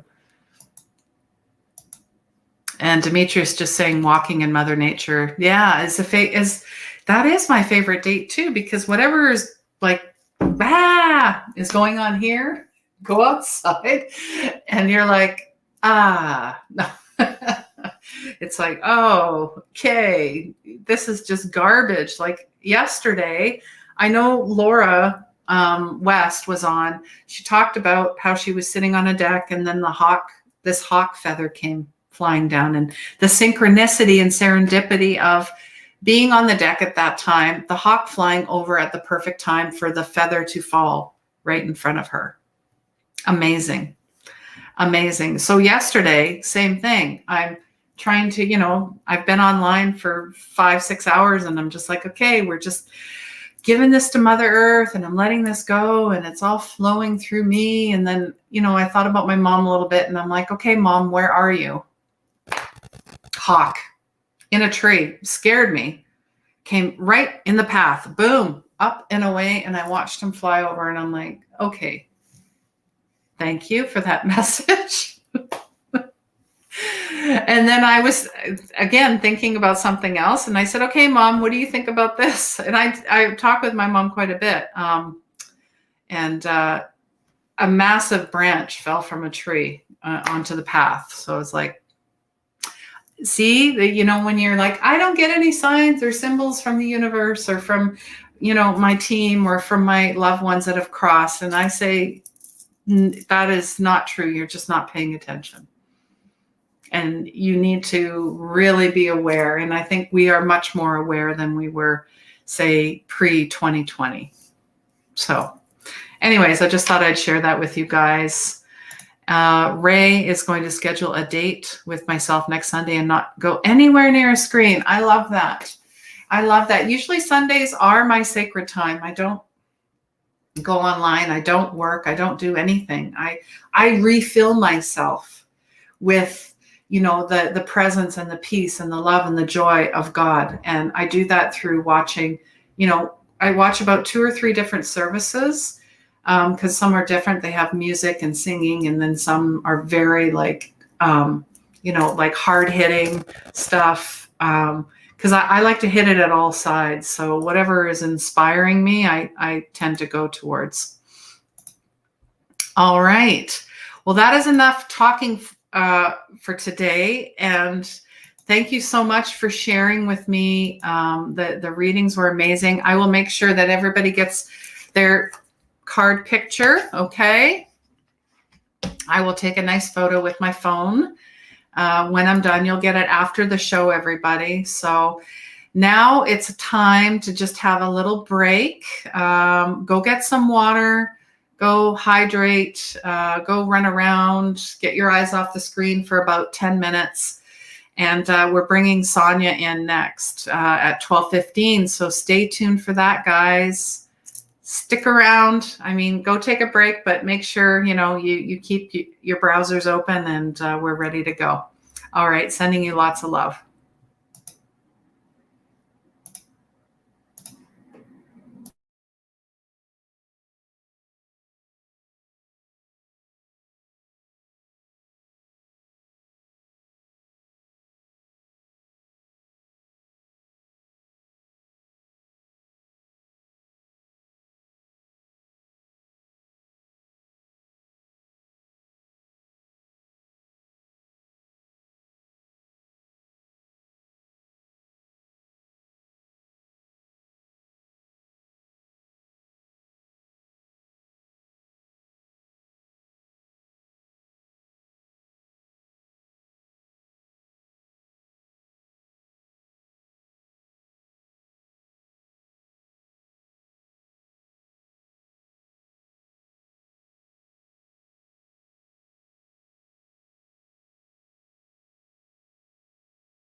Okay, guys, I am here. Hello. Welcome back. Come on in slowly. Take your time. No rush, no rush. Always divinely timed and guided. Yeah, still feeling all, that beautiful, the card pull and the energy and the prayer and everything we did together. And I will definitely make sure that Demetrius, Ray, and Marcia get their cards so they can actually see and feel all of that energy. All right. Yeah. And Demetrius is just talking about his tea. I'm like, that sounds amazing. Lemon, honey, ginger, and thyme. Love it. Love it. I kind of swing between like a mushroom type of coffee and then tea. It just depends. But yeah, I love the binaural beats. They're super awesome. Toning, healing, clearing. All right. So you guys ready? You're here, so you must be ready. All right. I'm going to be bringing in my next guest, and she's actually going to be on my podcast on Wednesday too. So Sonia Frontera. I love the work that she's doing. She's been doing a lot of shows lately.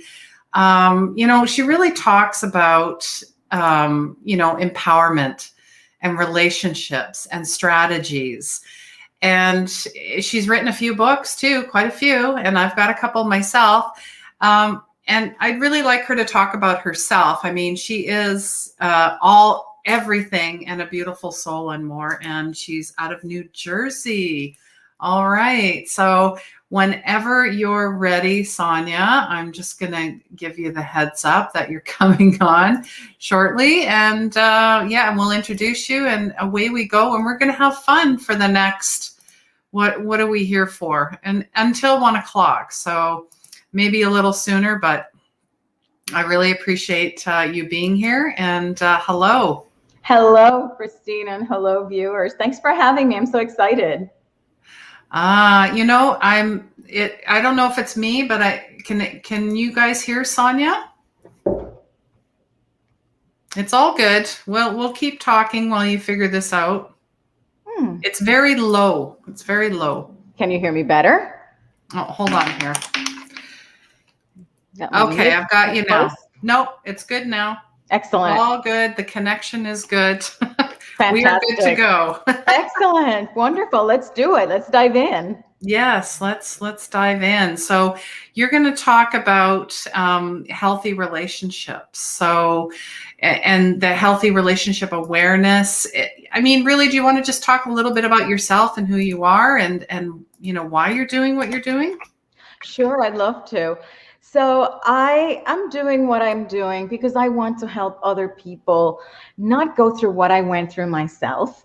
So by way of background, I got married when I was 24 years old, and I found out within 24 hours that I had married an emotionally abusive man.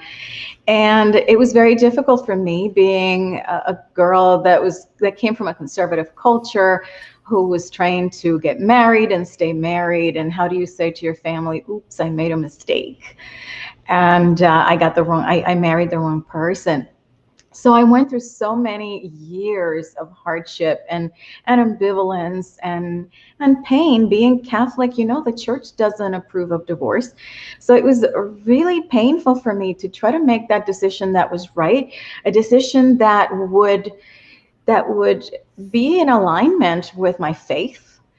And I have to say that I trusted in God. I trusted in my intuition, and I have rebuilt my life beautifully. And I want other people who find themselves in a similar situation to do the same, to know that they deserve to be happy, that they can create that happiness themselves, and that when relationships go sour, when things don't go well, it's just an invitation to do things better, to reflect, to learn. It's a portal actually to Christ consciousness.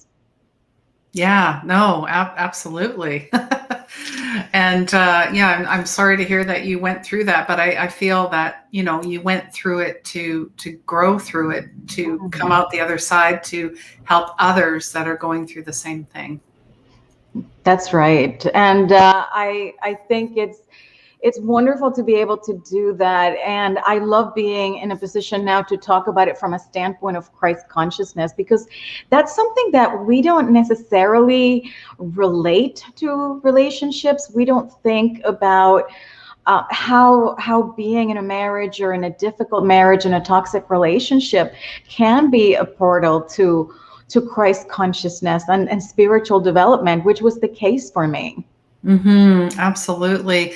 And I know when I was in some interesting relationships, but I tended to, would this be true, to attract the same type of people before Christ consciousness, before our healing journey? Would you agree with that? Yeah, I think we attract people who are at our same frequency, or at the frequency of the lesson we need to learn. I think the universe knows what it is that we need to learn and what's the vehicle for doing that. So the people who make our lives difficult are sometimes our best teachers. And instead of looking at them as tormentors or people who are mean or evil, they're just people who are so important to our personal evolution. And I am grateful. We need to learn to be grateful for that. Absolutely, absolutely. Oh, and I thought I seen doggy ears, so I'm like, oh. Yes, I have my Chihuahua. She was inspired by your talk. Oh, adorable. What's her name? Nikita. Nikita. Yes. Reminds me of a song by Elton John. I believe he sang Nikita. Yes.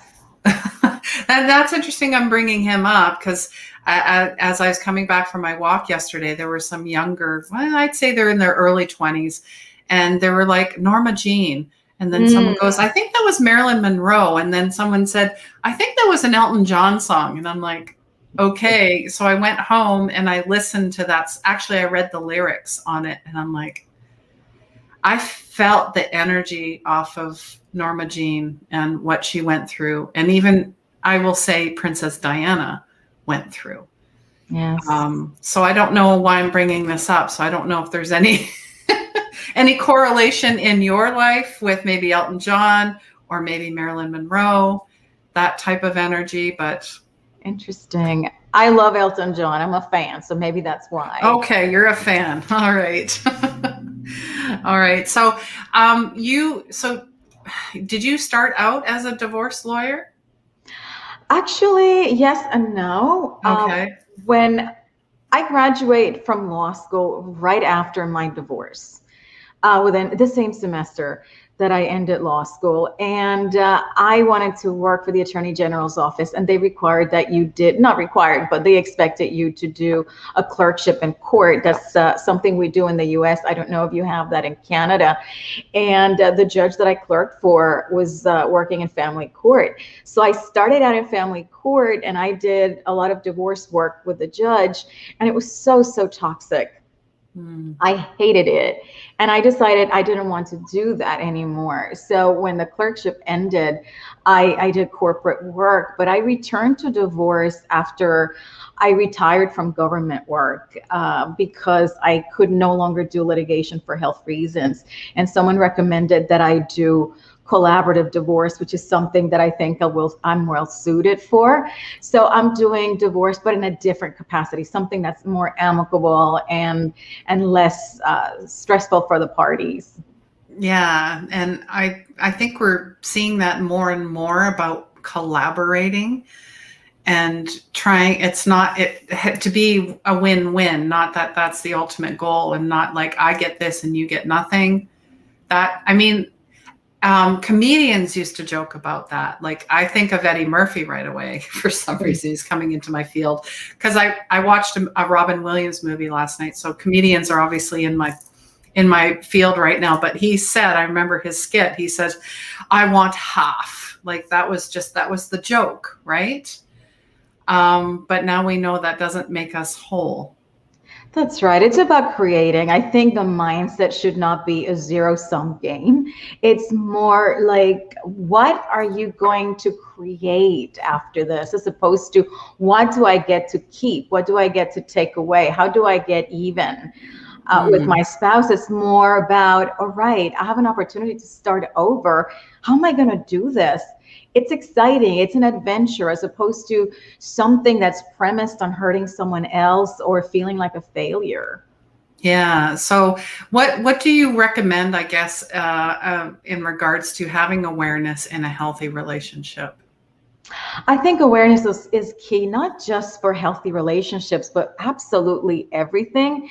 And my starting point are the teachings of Anthony DeMello. I'm not sure if you're familiar with him. It's a little obscure. Mm-hmm. But Anthony DeMello, he was a psychotherapist and he was also a Jesuit priest. And he said that most people don't know it, but they were born asleep. They got married in their sleep. They had children in their sleep, and they died in their sleep without ever waking up. And that was the cause of our suffering. And therefore, waking up, awareness, is the way out of our suffering. And I think it presents an amazing framework to understand not just life, but our relationships in particular. And I use that to frame the teachings and the tools I have in my books. And I think it's very helpful because if you take what DeMello says about our social programming is what dictates our life, it also dictates our relationship. We're told that by society or programming that you need to be married to be validated. If you're not married, I have a Canadian host who's 35 and he says people think something's wrong with him because he's not married yet. Mm. And so you feel like you need to be married. Your life is pre-programmed for you. You have to get married, have 2.3 kids, and work for 40 years, retire and die. And the way your relationships are supposed to be are also dictated by not only society, but what you see your parents and how you interpret the experiences you have had in life, and a number of different factors. So when you bring awareness to what those factors are, what lured you into your relationships, then you can gain a better understanding of why my relationships are not working, what kinds of dynamics I'm having, and how can I use this awareness to create intentionally a relationship that is healthy, or understand whether a relationship cannot be salvaged and you can move on with confidence and joy and create your life from scratch. Yeah, I remember here, when you said that, you're not married and you have no kids. I heard this a lot. You must be a magical unicorn. Like, it's just something you never heard of. That's right. It's just not possible. It doesn't, right? And it's, putting labels and expectations. And then also, growing up, I think we had that kind of fairy tale. Oh, my prince is going to come or my knight on a horse, and he's going to just take care of me, and I'm going to live in this beautiful castle and not ever have a worry, and he's going to save me. That's right. Yeah. And that is so destructive because it creates expectations that cannot be fulfilled and bring you into marriage with a feeling that your spouse is going to make you happy and that there's nothing else you need to do to find your happiness. And when your life doesn't conform to that script, it's painful. It's a shocking reality. Yeah, it definitely is. I resonate with that. I was, looking for someone to complete me. Like, oh, here we go. That movie, Jerry Maguire. That is a bad idea. We are complete. And that's what I really want people to realize. We are complete. And when we are complete, we bring somebody else into our lives and we create synergy, something that is greater than the sum of the parts. So instead of completing one another, you are co-creating. Yes. I love that. Co-creating with the divine. And, gosh. Yeah, it's interesting. I mean, I remember my mom just always saying, she's obviously here. She's coming in. She's saying, I want to marry a rich man. And I heard that a lot growing up. And I'm just like, goodness. And it really, I never believed in that. And in fact, it would be a big turnoff. So interesting. Yeah, well, I grew up with a rich, handsome, and good. That's what I got. Okay. Gotcha. Trifecta. Yeah, trifecta.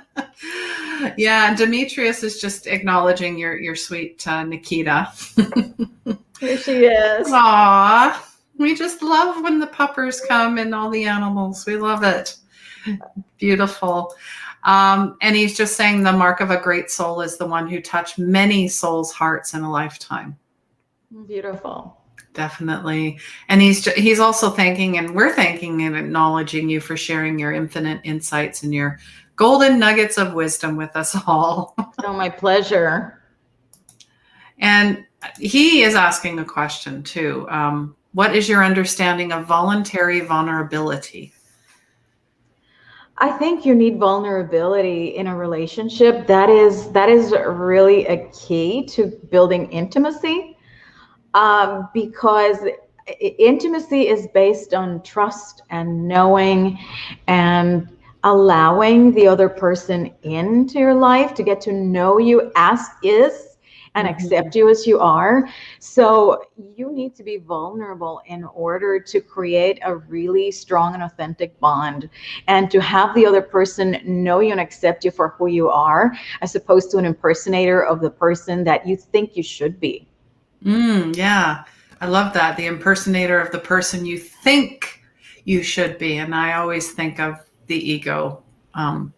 That's the small, limited mind, which, we are definitely more unlimited. We're the total opposite. We're the total opposite. Exactly.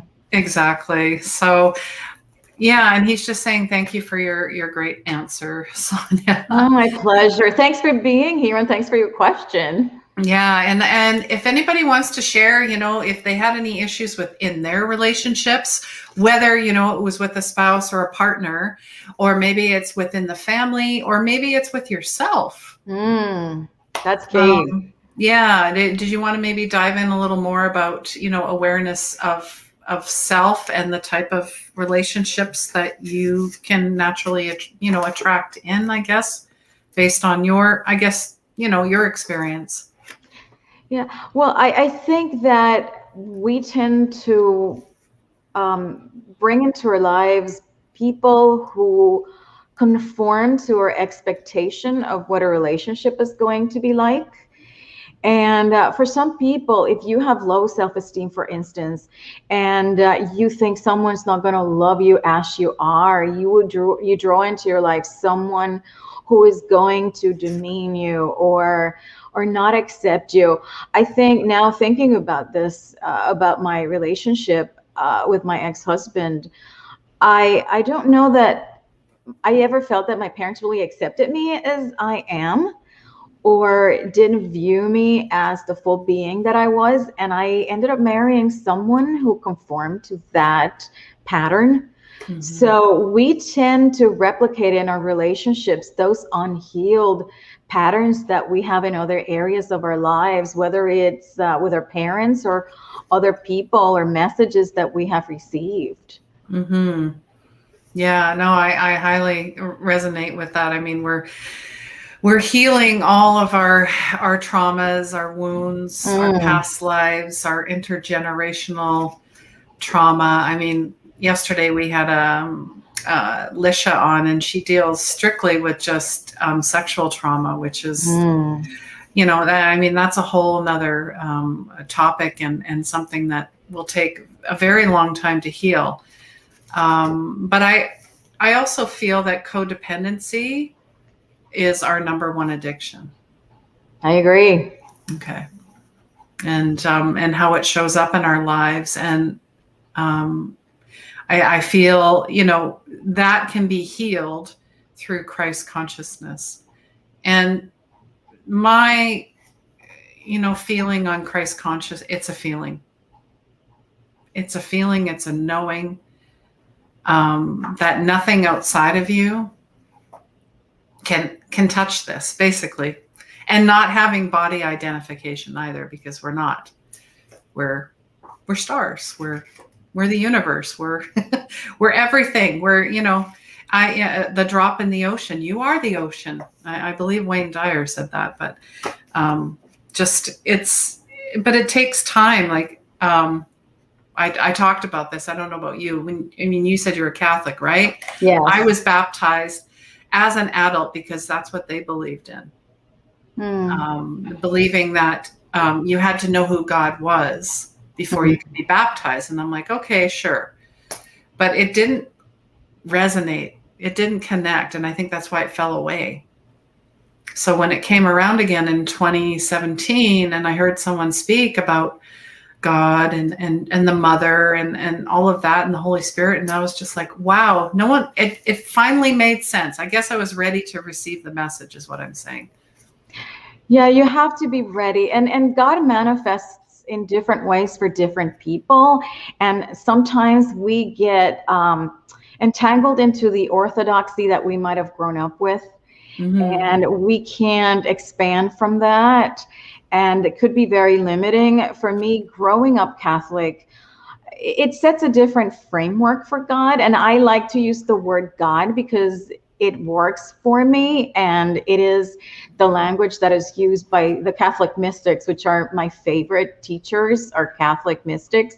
So it fits for me, but for people who are struggling with their religious identity and their religious teachings don't really satisfy them, they should be willing to be open and explore something that resonates more and it's in alignment, because God will meet you where you are and reveal herself, himself, whatever pronoun you would prefer. But that revelation will come. God is presence. It is something that is intrinsically tied to you, that is everywhere. It's in you and as you. So accept that divinity in you.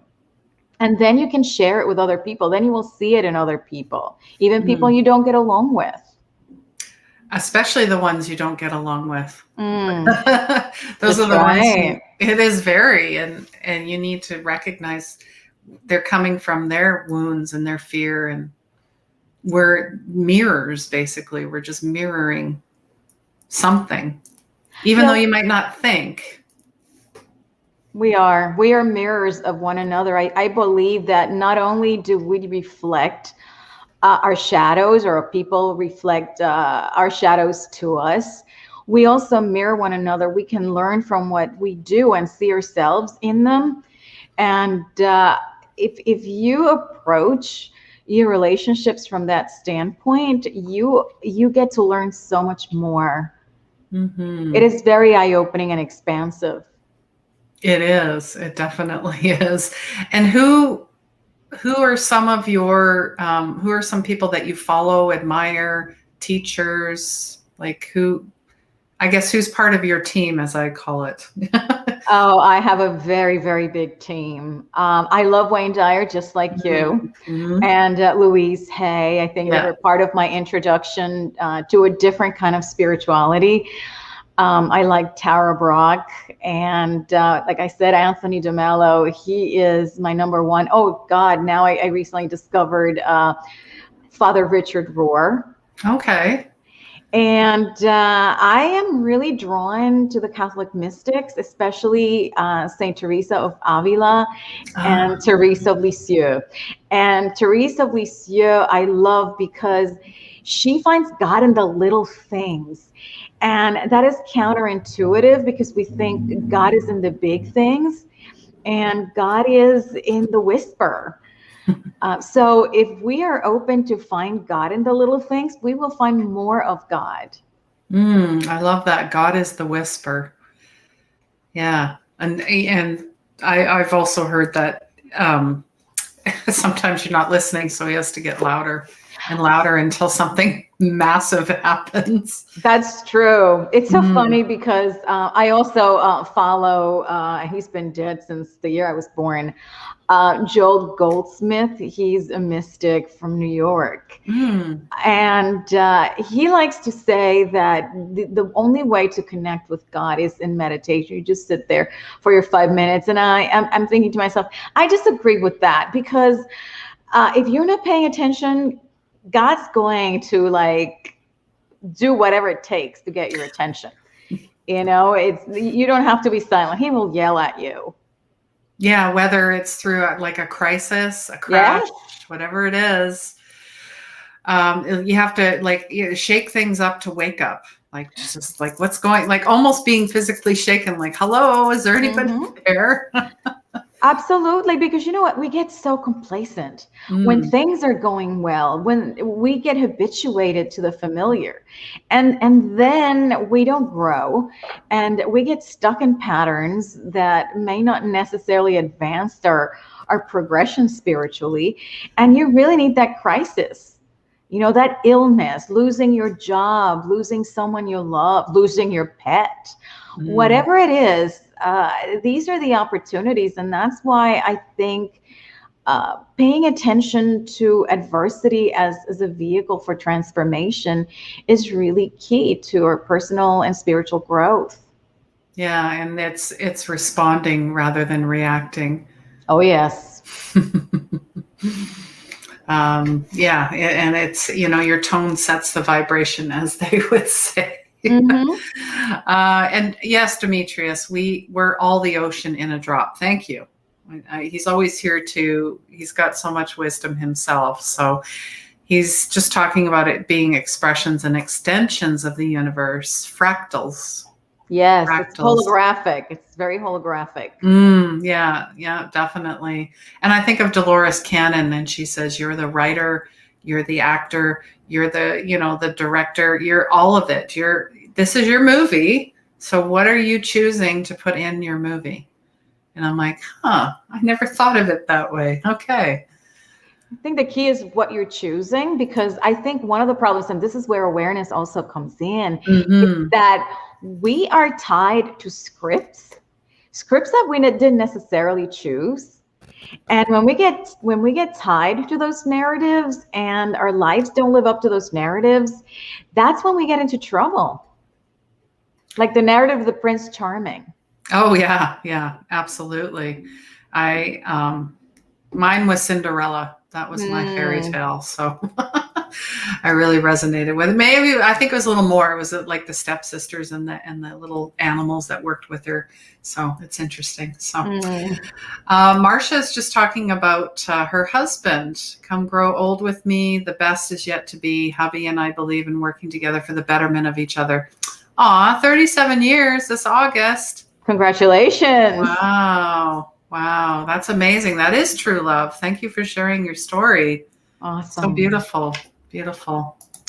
And Demetrius just saying, the ones who don't understand, you are our greatest teacher. Yeah, definitely. So guys, let me know who you like to follow, like teachers, mystics, healers. I mean, Demetrius thinks of Abraham Hicks. I follow, a little bit, but I really steer towards Lars Muehl. He talks about the Magdalene energy and the mystic and the Yeshua, which I've never heard anybody talk about that before. So I was like, oh, he's very interesting. Carolyn Miss as well. She started out as a medical intuitive. Wayne Dyer, of course. Alan Cohen, Michael Murdad. Those are just some of the folks that I'm following right now that I really resonate with. And I think ultimately it started with Wayne Dyer. When I heard him speak, I was just like, who is, it sounded like God. That's how I envision God talking.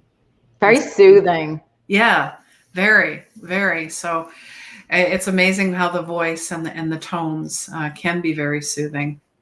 Yeah. Definitely. So, you know what, I guess now that we're halfway through 2021, I can't believe it. What do you think 2020 has taught you? It has taught me what's really important, what works in my life and what doesn't. For me, the hardest part was not being able to see my dad. And it really underscored what relationships meant to me. I have been working from home for years, and I didn't leave the house that much. And I got to see my friends every once in a while. And now it's like I just want to be with my friends and be with my family and appreciate more the people in my life. Because other than that, my life has been hasn't changed that much because of the pandemic. And of course, appreciate my health. Yes. And not take it for granted. So it's been an amazing year in so many ways. And I think the important thing is to be looking for the takeaways and the opportunities for growth. And I really hope that as a society, we take this amazing teachable moment that was COVID and learn the lessons as opposed to just like, move on without grasping them and distilling them. Mm-hmm. Or having that energy, we're done and canceling everything out. I mean, I can understand the frustration.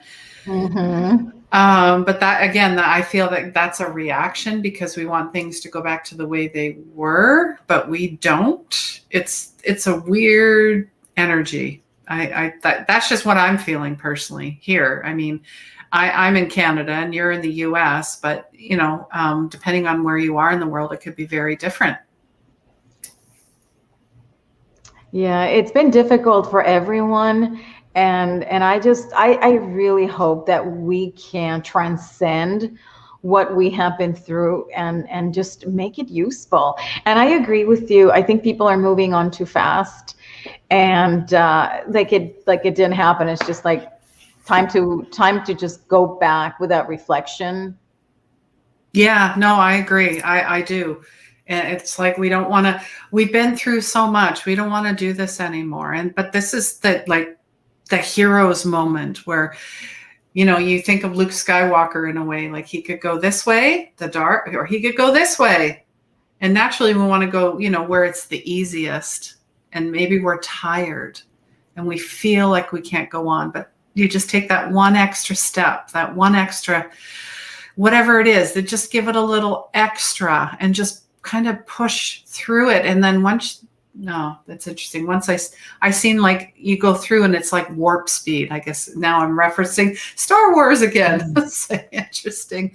I grew up watching the originals. I was a big fan. I've always been a big fan of comics and the hero.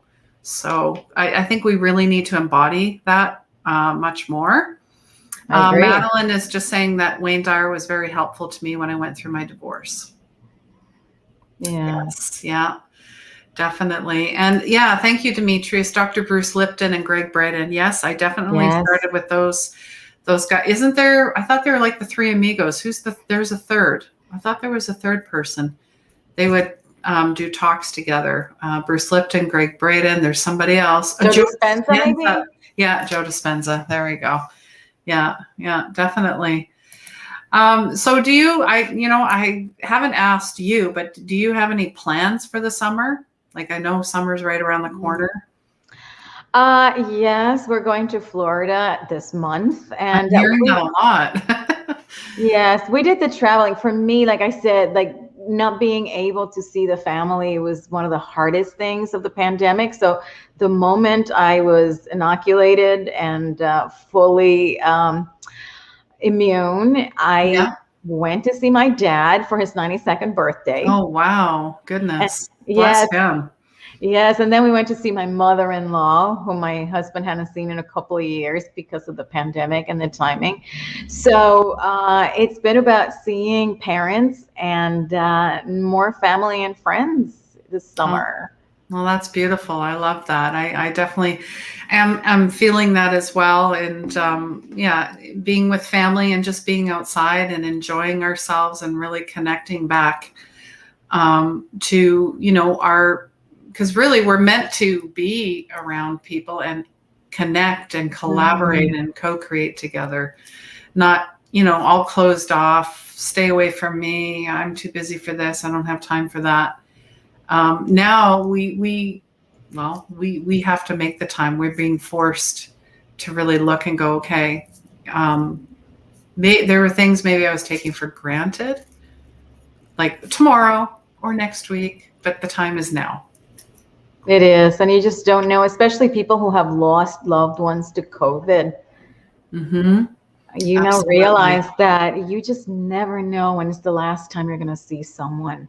Mm-hmm. And that is something that I'm normally mindful of because, the closest people in my life were my mom and her friends. And there's only two of them left and my mom's sister. But other than that, and when you see someone and then you hear that they're no longer on this plane, Mm-hmm. it's very painful. And you ask yourself, oh my God, where was I last time I had contact with this person? Was I present? Was I in the moment? Yeah. Was I truly connecting heart to heart with this person? And I think COVID should give us a teachable moment as to how important it is to be present and mindful and loving and accepting of the people in our lives, because we just don't know if this is going to be our last interaction. Yeah, no, that's very important. Like, tell people you love them. Mm-hmm. Tell strangers. Who cares? Yes. Practice. Tell your pets. Tell a tree. I don't care. Tell somebody. Tell yourself. Yeah. Let's not forget about ourselves too. That we are not our stories, our titles, our possessions. We already possess everything that we need, and and really it's walking in, like you talked about, walking in our divinity, our light, our love of who we actually truly are at a soul level. So I really appreciate you coming on. Demetrius just saying he resonates with you. Soul sister. Thank you. Well, actually, I am the sister. That is my persona as a writer and teacher. That's right. Absolutely. Don't you have a Facebook group? I'm trying to remember the name of it. The Power Sisterhood. Nice. Amazing. And did you happen to have a gift for everyone today? Well, for everyone, you can visit my website, soniafrontera.com, and there you will find an ebook that is the ultimate resource guide for relationships, and includes my favorite resources from relationship repair to divorce recovery. And also, if you're good with this, Christine, the first 5 viewers who solicit them can have copies of my latest ebook, Relationship Solutions, Effective Strategies to Heal Your Heart and Create the Happiness You Deserve.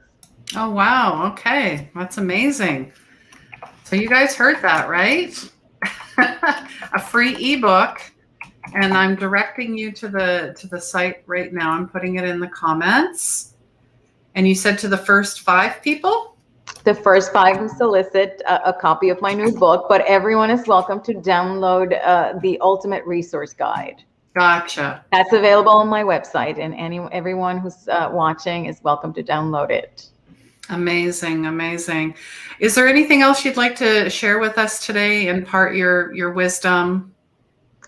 I just want to encourage all the viewers to realize that when your relationships are not going well, it's not the end of the road. It's just a detour on the road to happiness. And we need to appreciate and be mindful of what our relationships are teaching us, what they're bringing to our lives, and to make us realize that we're here to create our happiness with our partners or alone, that, like you said, we are complete.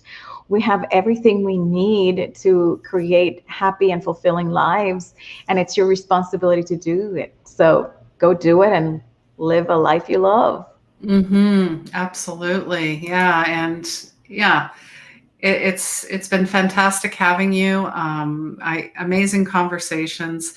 And, it's just a message really for, like you said, for people in relationships, or maybe their relationship failed, but we all know failure is growth. It doesn't, when one door opens, 100 more, or God's, our perceived rejection is protection.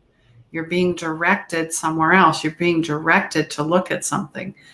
So I highly resonate with that, especially, December, I got out of a 6-year relationship. So I definitely resonate with that. And then, losing my mother at the end of April, and I lost my aunt last week. So I'm sorry. Things are just like boom, boom, boom. And here we are. And I know that I'm being, like Kira had mentioned in the last segment, being called to step out further, to really become a leader and be sovereign.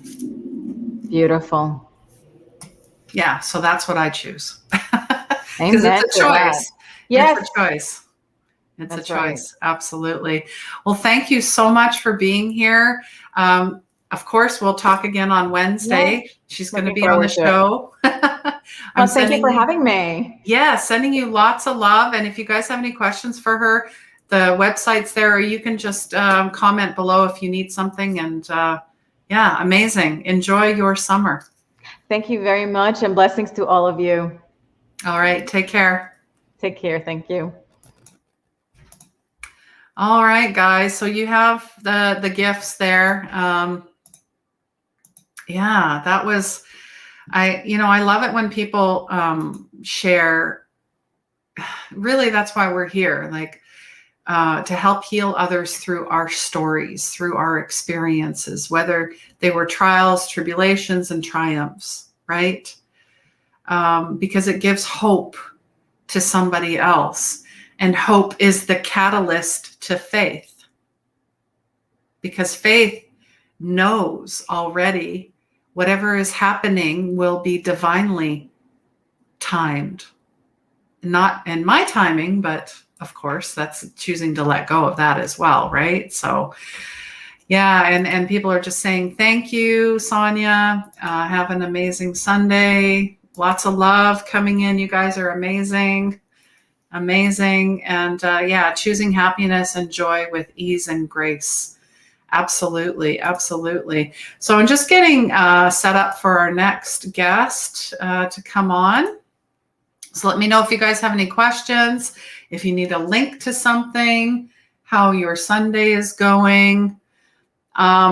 Interesting, as I just happened to come across a post here because I was looking for a message, but a good friend of mine just posted, a lot of people are obsessed with ascending, but have not yet mastered grounding.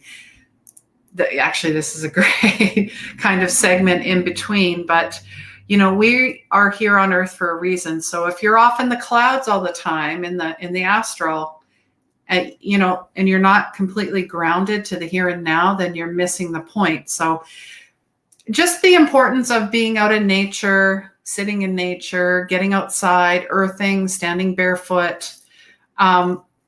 Funny. Visiting your 3D friends. I think that's funny how they put people in a category. You're 3D. Drinking water, working in the garden, getting out of your mind, visiting the elderly, get a pet or help a pet, or do some type of volunteering or service work or community work. So just remember, in the spirit realms, you're not needed, right? That's why you're here on Earth. So that was a lovely timed post that I came across. So just remember to know that, we are spiritual, but we are human as well. So we have to integrate the both. And I remember when I first started in my journey, I was like floating in the clouds all the time, and I was way out there. I don't know what stratosphere or atmosphere I was in, or what was I 11D or where I was. I was like that balloon floating in the wind, but then I realized I had to, like, come on, bring it back. You got to bring it back. You're not living in reality. It's like, oops, you mean, my collective team of angels, guides, and loved ones don't fill up the car for me with gas. I have to do that. I have to pay bills. No. Anyways, I just think that's pretty funny. Namaste. Yes. Namaste. Demetrius is just saying patience is a virtue. Absolutely. Divine perfect timing, self-mastery of detachment and discernment. Yes, absolutely. All right. So I'm just going to see, we've got Georgie coming up, or sorry, that's Julia, Miss Julia, that's coming up here. I'm getting ahead of myself. And she Yes, she is next. And she is in Japan. And she mentioned she might be late because I believe it's 5 in the morning. It's 5 in the morning. So we will see if she is awake. I should have been her wake up call before, while, talking with Sonia there. I guess I got carried away, so it's all good. Divine timing, as always. Hi, Linnea. Nice to see you. Thank you for being here. And thank you for sharing yesterday.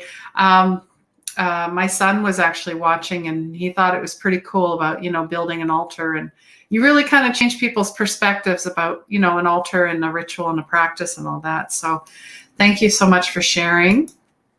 Yeah, Demetrius, again, 23546. Love it. Love it. There she is. I see Julia. She's here. Hooray. All right. So just give me a sec to set up here, guys. We are shifting. Everything is divinely timed, as Demetrius would say. And Julia, I worked with her. Was it last year or the year before? We did the, was it Earth Day? Yeah, Earth Day for Gaia. She had a live event too, and she had all these beautiful souls coming on. And, I think it was for 24 hours. It was amazing. And I was just thrilled to be part of it, because who doesn't love Gaia, and who doesn't love animals, and who doesn't love the planet, right? So, and it was for the people, right? All right, there she is. We've got everybody set up here, ready to go. And I'm just looking for her graphic. Too many pictures, guys. I need to get my glasses. There we go. There we go. So yeah, Julia Grief is going to be talking about co-creating with the divine. She is an anchor for higher dimensional light to come into the planet, channel, light worker, way shower, ascension catalyst, and ascension guide. Just being in her energy again is, I want to say mesmerizing. That's the word I want to use. Mesmerizing, captivating. She is. So without further ado, I'm bringing her on. And hello. Hello, Christine, and hello, everyone. And thank you for that wonderful welcome and all that you've done in bringing together this wonderful summit and all the beautiful speakers and guest hosts on it. Yes, so lovely, so lovely. And you made it on time, because we talked about you weren't sure if you'd be able to get up. Right. 2 alarms, but I got up with the first one and turned off the second before it went off. So that was good. Nice. Well, bless your heart, because it's obviously, how many hours ahead are you? Because if it's 5 in the morning? Yes. Yeah. Okay. So 15 hours ahead, right? Or Pacific time. So wow. Thank you. Thank you so much. I remember doing once a podcast at 3:30 in the morning. Wow. It was wild. Sure I'd make that. It brought me back to my 20s, like my early 20s. But anyways, that's another story. So yeah, if you just want to maybe introduce yourself, and then talk about how you're going to, co-create and bring everything in. You have the stage, the platform, for at least 20 minutes. So, because then you never know, you might have people asking you questions or. Oh, okay. So is that enough time for you? 25 minutes? Yeah, I think that will be fine. Yes. Okay. All right. So away you go. Right. So for those of you who don't know me, I work as a channel, and the beings that I channel are a group that I kind of collectively they go by the name of the beings of absolute light, referring to the high dimensional light that they are. And they are here basically to help us in our ascension timeline as a human collective, and to support us in this very important transition time here on the face of the planet and on Gaia. As are many other light beings that are surrounding us, and that, probably some of you are also working with at this time. So it's a wonderful honor and privilege to be able to do this work and to get to share it with you. And as I work with them, it does feel like I'm co-creating my life with the divine. And I feel that's what we're all here to step into and to embody at this time, our divine heritage as divine children of God and as co-creators who can connect and tap into our guides, our angels, our galactic families, and our starseed essence and the gifts that we bring in from other lifetimes and our multidimensionality, and then use that in service of the whole in ways that are also joyful and uplifting and inspiring for us. So it's a beautiful way to kind of flow through life. It's very different to the way that I lived my life before, kind of happening upon this path. But I love it. It's a really exciting. You never know what's around the corner, but it's always good, or usually good. So I really enjoyed that way of co-creating with the divine beings of absolute light, and so honored to have the opportunity to do so and to share that. And they really like to bring through a lot of frequency attunements to that new energy, new earth energy, which is all part of what this Christed consciousness and the crystalline consciousness is about, is upgrading and up-leveling our consciousness, but also upgrading and up-leveling us on a frequency level to come into greater resonance with the higher dimensions. And that is what they would like to share with everyone today. We will leave time for questions at the end, they're saying. But first, they would like to lead everyone in a process, if that's cool with everyone. And I think my cat has just come back from his nightly little out. He usually goes out and comes back around this time in the morning. So if he's just come back in, so if he's noisy during the process, I just apologize in advance. So if everyone would like to start to ground into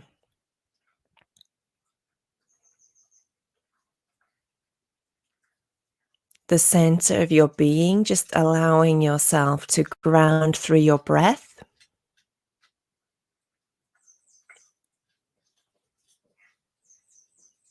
And to come into a state of aligned presence.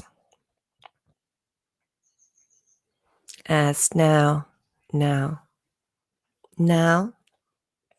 beings of absolute light start to clear through our ascension columns, which is the unified chakra field and column,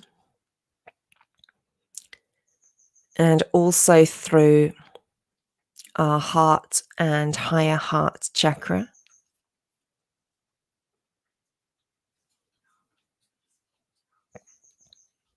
Releasing and clearing that which is related to the paradigm of the old and that which is now moving out.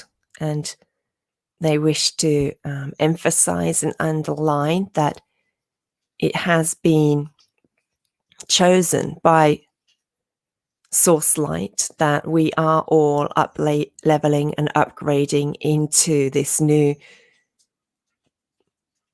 degree of consciousness as a human collective. And so because of that, there are these vast amounts, huge amounts of support coming in for us at this time. And those of us who are here to be of support on this path within the planetary realm as humans incarnated, we are opening up to more and more of our gifts, they say, so that we can truly be of service at the highest level that is available for us where we are right now, but with an awareness. They wish us to have an awareness. They say that we can up level into higher levels of service if we want to. Like, we need to make that choice, and then show that we mean it when we make that choice and that we're committed to it. But that when we do, that there is so much support that comes in for us.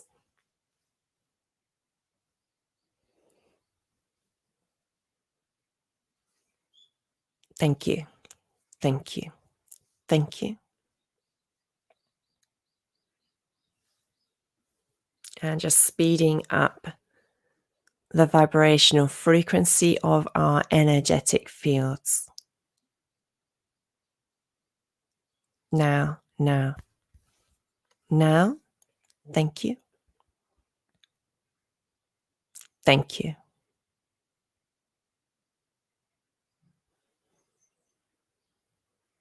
Thank you.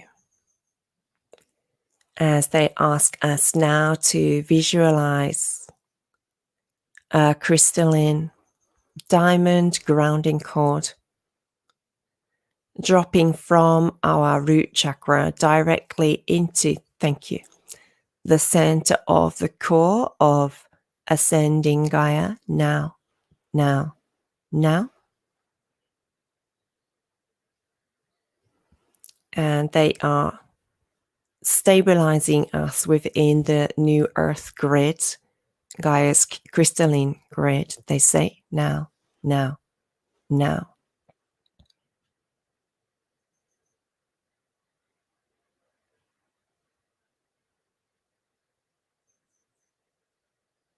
And the energy of ascending Gaia coming up and into this energetic space that we are creating, co-creating together as we come together in this way.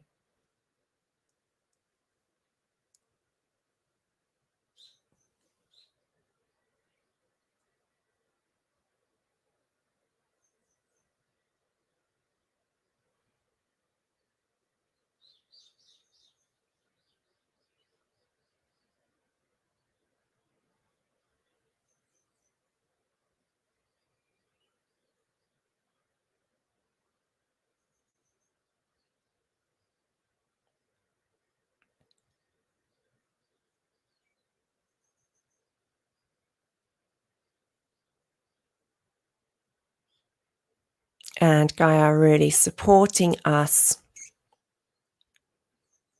in integrating the light codes that we've received, both ongoing, we're receiving photonic and plasma light codes constantly on a daily level, especially this year, they say, and then also all the light codes that we've been receiving from all the beautiful activations and processes that we've been doing as a part of this Christ Consciousness Summit, as well as just in our own practice.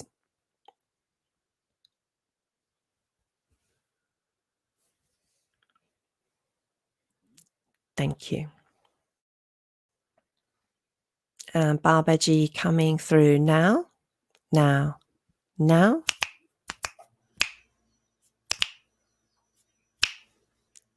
Supporting us with further clearing and releasing. Thank you. Thank you. Thank you.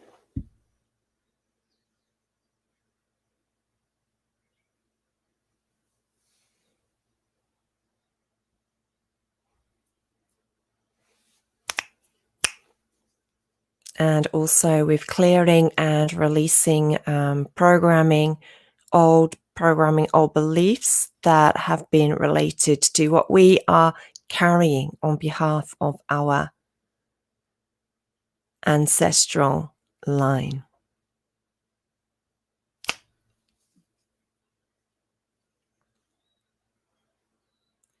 Thank you.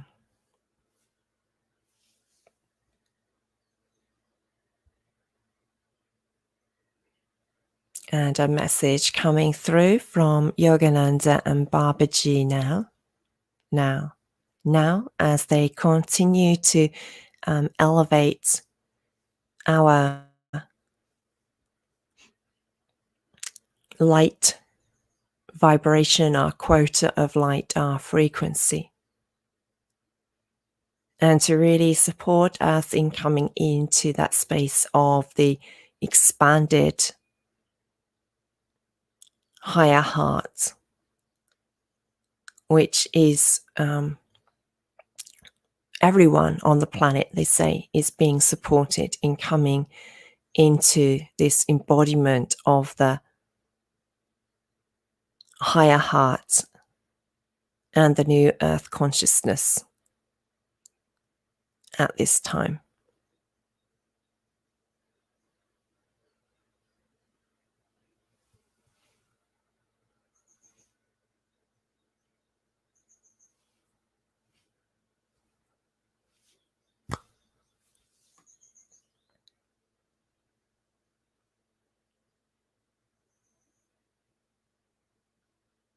Beloved ones, we honor and acknowledge each of you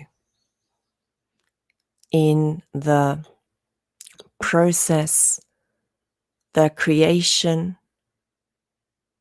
of life that you are taking an active part in your each now moment choice point. We honor this group who is gathered, whether here live now or listening to the replay, for the tremendous soul light that you bring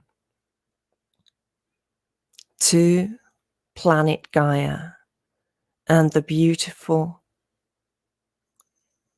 light that you embody on behalf of the human collective in support of Gaia at this very important focal point and transition gateway on her timeline, your as a human collective timeline. We are here to support those of you incarnated in human form at this time in embodying this higher vibration of light, and in knowing yourself through heart-centered connection to the true divine self, the truth of who you are, which is what you came here to first discover, then share with others in this lifetime, sharing with words, with actions, by example of who you are being as you interact in life, in the world. This is the way to transform your own life, to transform the consciousness of the collective, to support Gaia and human collective in their transition at this time, embodying the light that you know within your own heart space you came here to embody. Allow yourself to step up, to claim your birthright as one who is here to be of support in this important birthing of the Christed consciousness and new earth consciousness awareness frequency in the earth plane. Now,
and supporting us now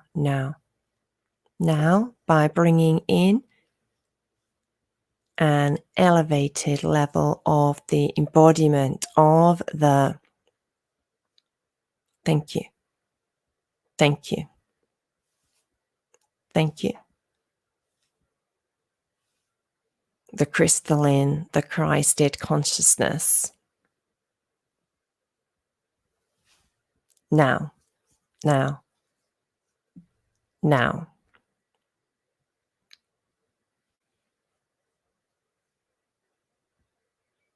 And asking us just to sit in this place, to keep our focus on our breath and to open to receive all the beauty, the goodness that the divine wishes to share with us at this time.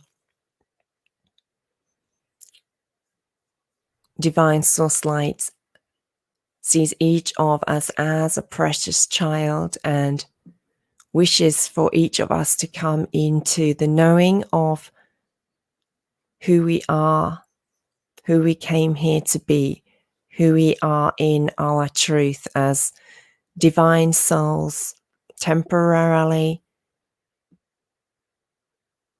incarnated, just a fleeting period of time, housed in this particular sacred body vessel that we now find ourselves in. And so much support is being given to us at this time to support us in coming into the embodiment of this knowing in a very real and a very tangible way.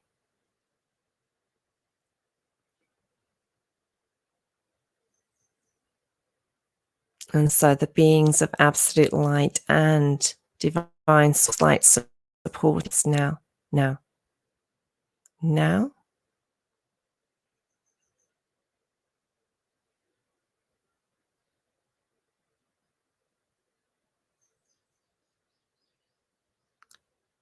In just bringing that heart energy up into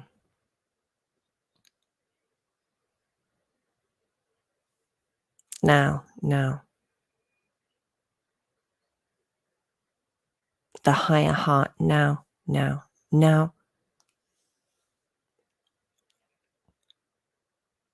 Allowing us to, as we go forward from this point, and they say that the activations shared today, thank you,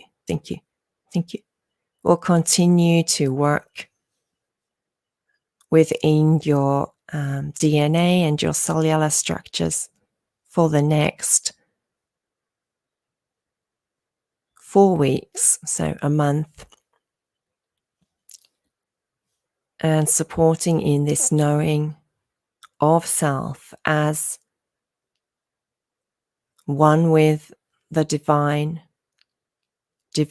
essence, a spark of the divine come here at this particular time for a very particular and very special and very unique experience in this lifetime of coming into the knowing of self in soul truth, while also incarnated in the physical vessel.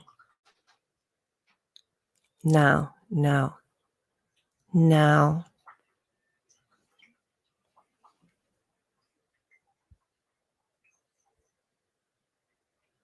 a golden shower of source light coming in from above,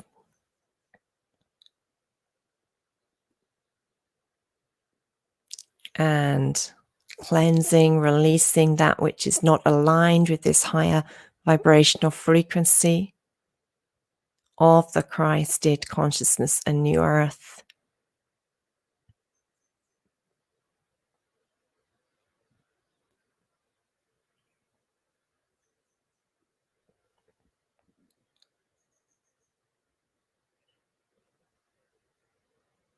As now,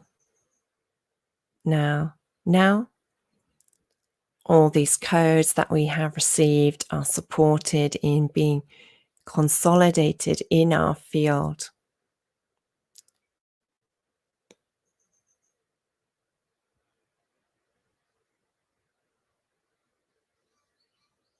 Thank you. Thank you. Thank you.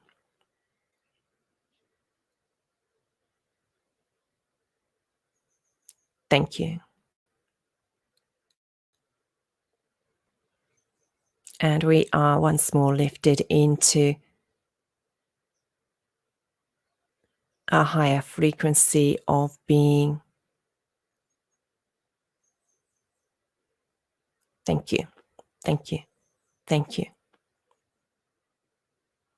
Supporting ourselves in tangibly experiencing ourselves in the truth of the peace, the serenity, the love, the joy, the beauty, the purity, the silence, the stillness, the powerful co-creator being that we are here to co-create with Source and to, in the doing so, create a life of love brought forth from our love and honoring of self, love and honoring of others, love and honoring of the planet, in support of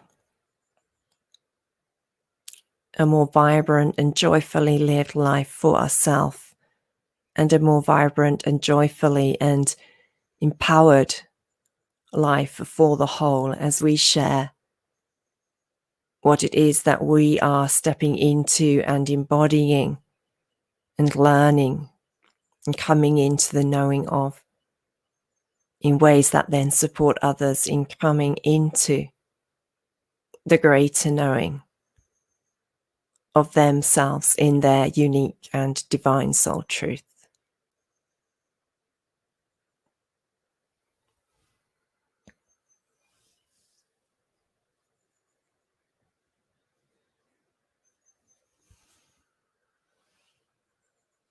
Thank you.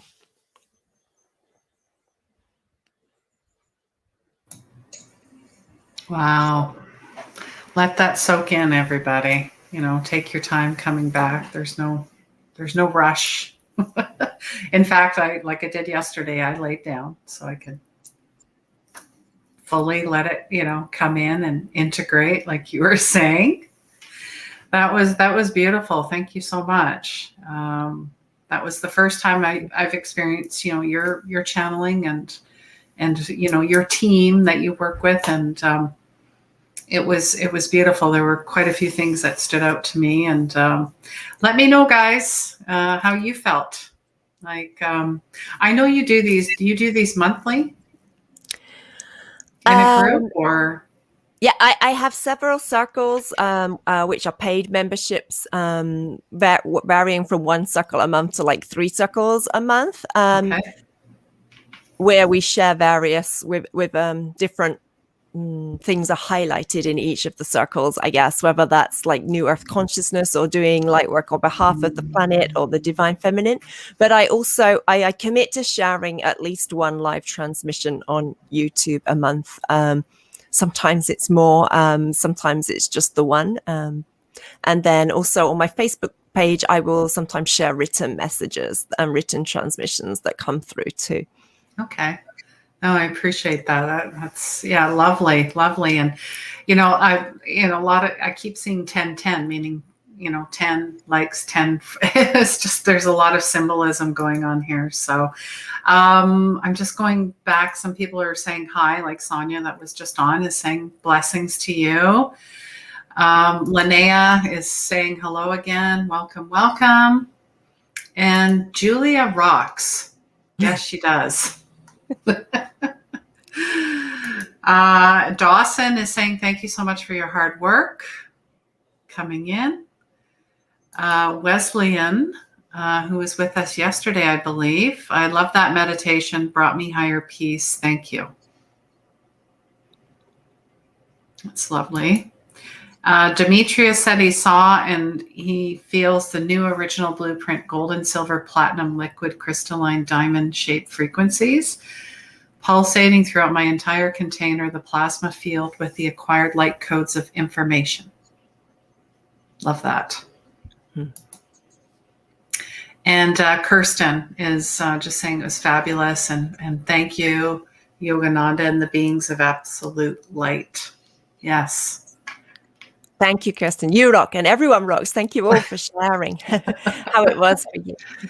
Yeah, and there were like a lot of things that stood out to me is because we were talking about this all day. I mean, it started with the heart, and then how you kept going back to the heart, and then you talked about the new earth, and then you also brought in because in between, before the break, I was doing card readings and intuitive session, and we were talking about sovereignty and stepping up and being the leader and really coming out of your comfort zone, like this card for Demetrius, really going through the gate and going through another, you're being called forward at this time.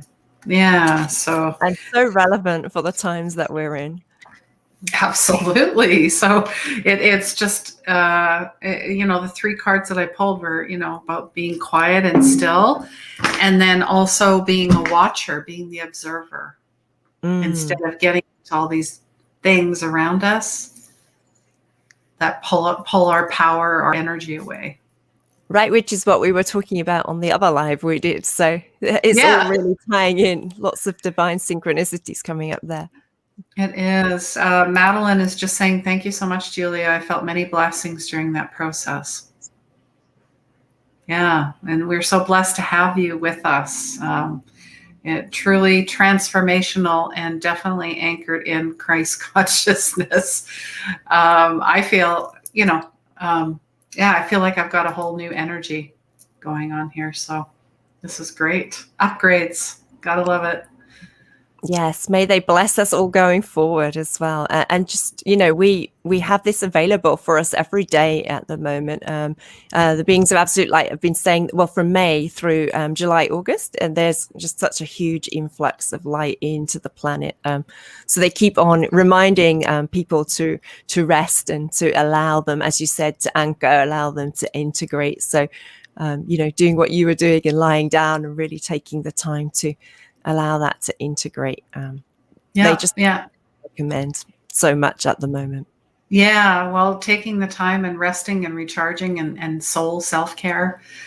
Like when you're backstage, it's different here when you're doing all the camera stuff. So I'm sure for you, I don't know if you could see, but I was laying down.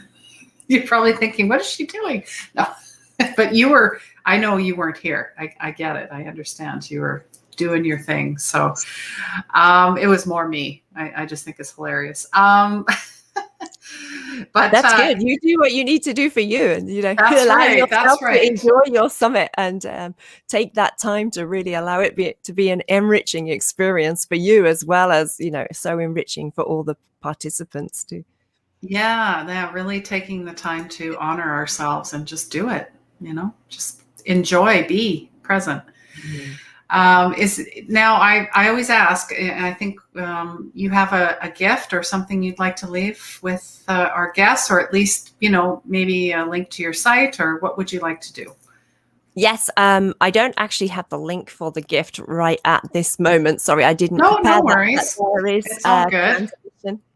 to support us in integrating like the highest level of Christ consciousness available to us at this time. And that's like a 10-minute, I think, transmission that we re-recorded on Friday.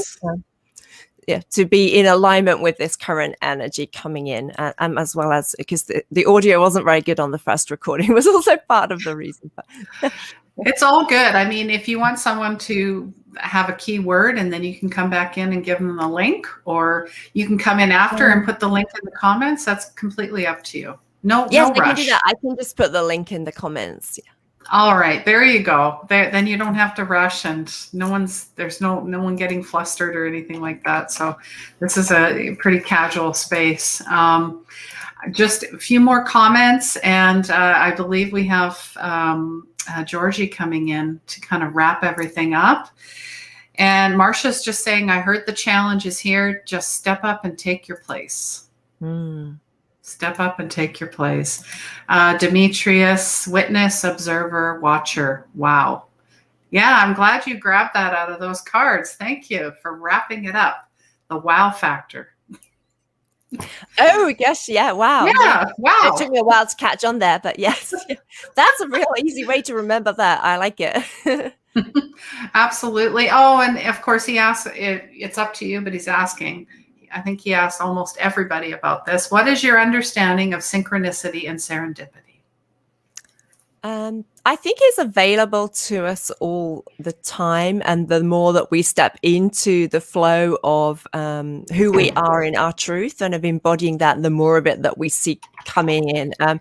And I think when we're first waking up as well, we're given lots of synchronicities, and we get to see a lot of that in the physical world around us, whether, feathers or the numbers. For me, I saw a lot of feathers as physical feathers as well as numbers. And I think that's to really support us in leaning into trust when we're first waking up, so that, we don't think that we're making it all up or going crazy, but it's like we're getting these real signs and synchronicities. And then I think as we step out in more boldness and step out further on our path, then we start to see things really starting to line up in ways that we wouldn't have imagined, or that we couldn't have construed for ourselves, but that do bring together the right people who need to be brought together at the right time to allow the highest divine will and the being of the highest service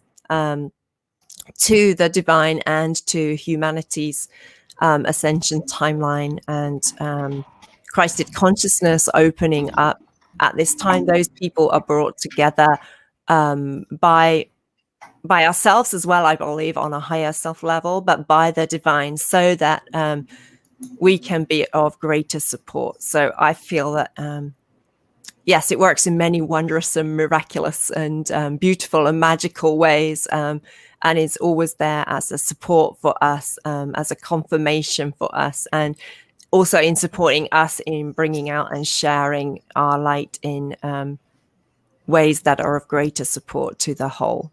Yes, beautifully said. Beautifully said. Well, thank you so much, sister, for being here. Thank you for sharing everything that you do. Your love, your light is all felt. Anybody that's on the replay, like you mentioned, it's all available, and it's good for 4 weeks too. So perfect. You guys can come back if you feel you need a top up, or just to let go and give yourself some care. And thank you. And also thank you to all the other beautiful speakers who have been a part of this summit. I feel so honored and so grateful to be able to be a part of it with you and with everyone, as well as all the lovely participants joining in. So thank you all. Yes, wonderful. Sending lots of love to you and Kitty too. And have an amazing day. Enjoy the rest of your day. I will. Thank you. Have a great last session. Thank you. Summit. Bye-bye. All right, guys, getting set up here. Yeah, Demetrius is just saying, have a wonderful and blessed, well, it'll be her Monday, but yes, Julia, another great answer, of course, and well said, very eloquently expressed, so it is. Everyone's sending you lots of love, Julia, so enjoy your day. Rest. I just heard rest. Go do some R&R, whatever that happens to be. All right. So getting set up for our last speaker, our last teacher, our last guide, mentor, way shower, light worker, healer, all of it, all of it. She is all of it. Yeah, just finding her graphic here too. Yes, Georgie. She talks about in 2010 how she had an angelic intervention which changed her life and took her from stressed and depressed to fulfilled and blessed. I love that. I highly resonate with that story. It sounds like my story a little bit. And she talks about her angelic intervention, as I would call it. So she's going to talk about the angelic celestial healing realms. And I'm going to be bringing you on so you can, say hello and let's have fun, Georgie. It's all good. No pressure. No pressure. And hello. Hi, Christine. How are you doing? I'm doing well. So nice to see you. And where are you in the world? I am in Essex in the UK, not far from London. Oh, wonderful, wonderful. The lovely Ray Kalman is also in that area as well. We had her on yesterday.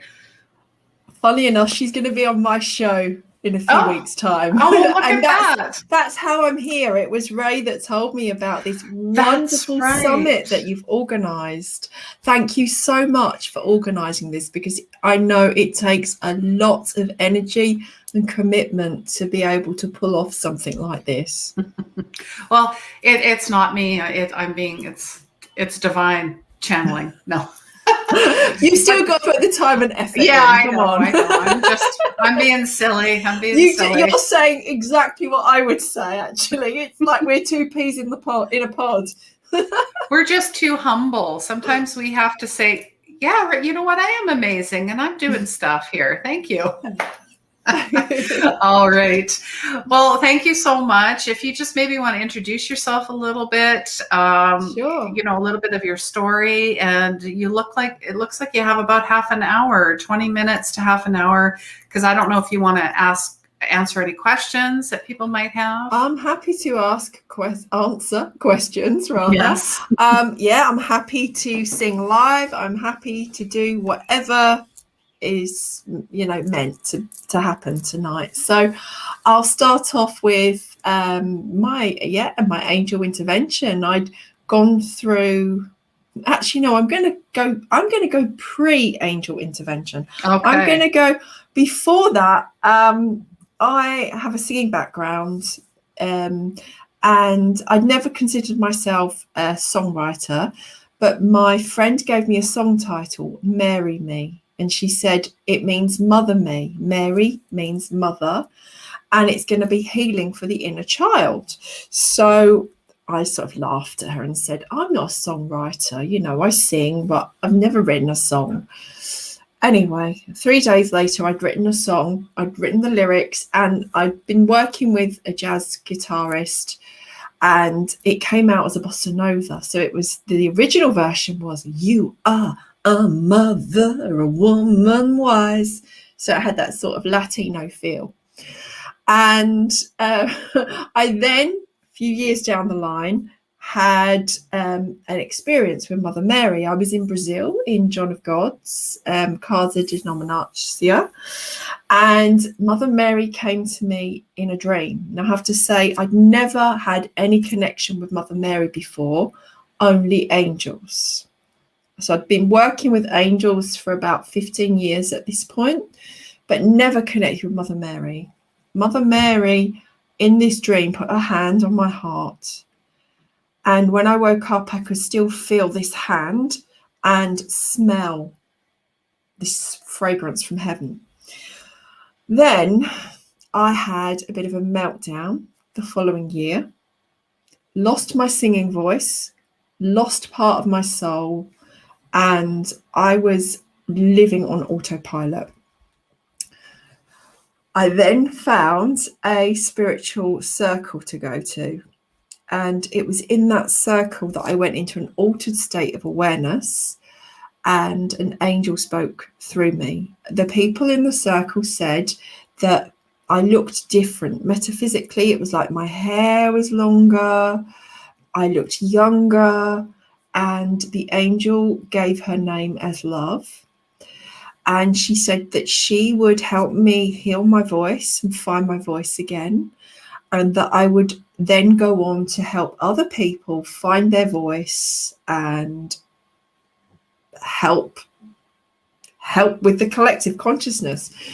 So that was in 2010. So 11 years on, I've recorded 5 albums. I have created something with them called Angelic Harmony Therapy. And I feel like I'm on the edge of something new now. It's continually growing and expanding. And I feel that all of us light workers are being called to just allow ourselves to fully step into everything that we possibly can be and do and share. So that's me in a nutshell. That's a lot. As you're telling the story, I could see it, the Mother Mary, like putting the hands and then smelling the rose. And I'm like, oh my God, the rose is so sacred. There's so much hertz and energy, sacred geometry. And then there go my fingers. I mean, it's just the notes of the universe is what I heard, and the love encapsulated in that flower. Beautiful. It looks like everyone, our Demetrius is saying hello to you. Hello, Demetrius. And I believe he's in the UK as well. So. Oh, cool. Mm-hmm. And Kirsten is saying hello. Hi, Kirsten. Linnea as well. She was Hi, on Linnea. yesterday.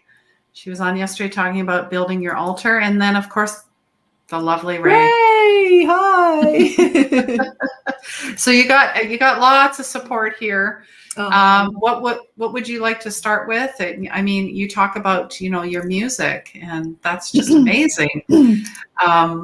Did you want to maybe share a little bit of your singing or a little bit of the angelic realm, or what would you like to do? Do you know what I would like to do first is I would like to sing a cappella the song Peace Starts With You.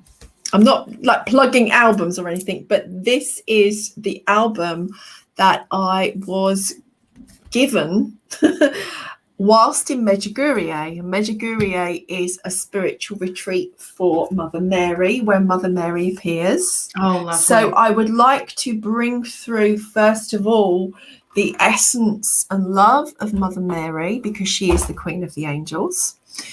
And then we can take it from there. We can see if there's any particular archangels that people would like me to work with, if there's anyone.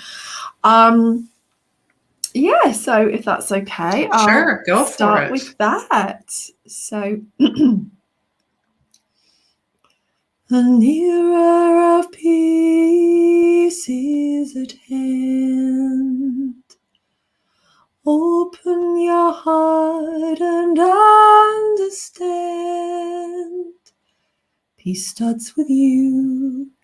Peace starts with you. Awaken, awaken, awaken now.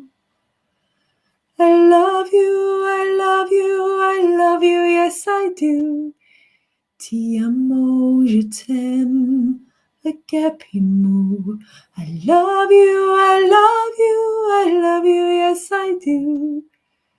Ti amo, je t'aime, agapimo. Time to dispel the illusions. Within you lies the solutions. Peace starts with you. Peace starts with you. Awaken, awaken, awaken now. I love you, I love you, I love you, yes I do. Ti amo, je t'aime, agapimo. I love you, I love you, I love you, yes I do. Ti amo, je t'aime, agapimo. Understand you are the miracle. It's time to stop being cynical.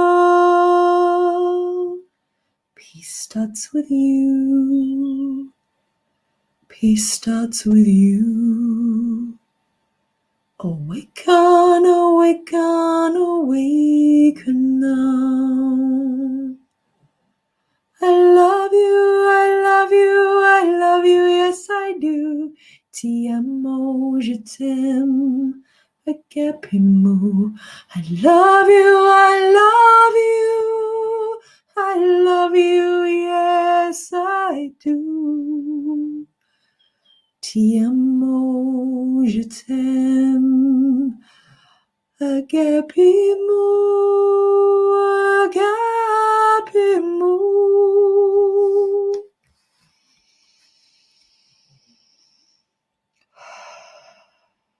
And as I link in now to Mother Mary and my angelic team, they are saying that it would be beneficial to allow a sacred song to be birthed for all the members of this group. So it will be a song that I've never sung before, and there will be light codes within the song, and there will be healing and upgrades, and the sacred song will meet everyone where they are on their journey. So everyone will get something unique and special from this song. They're also saying to me that anyone who's listening now live or on replay, if they wish to join in, to hum along, to tone along, to sing along, to join in with this song, because I was given the name to use musical medium, but in the sense of not just connecting to loved ones, but connecting to the higher realms as a bridge and enabling others to step onto the bridge with me. So if that's okay with you, Christine? Okay. So I offer myself as a clear vessel to be used for the highest good, under grace and in perfect ways, to bring through a sacred journey, a sacred song for those who are ready to listen, to hear.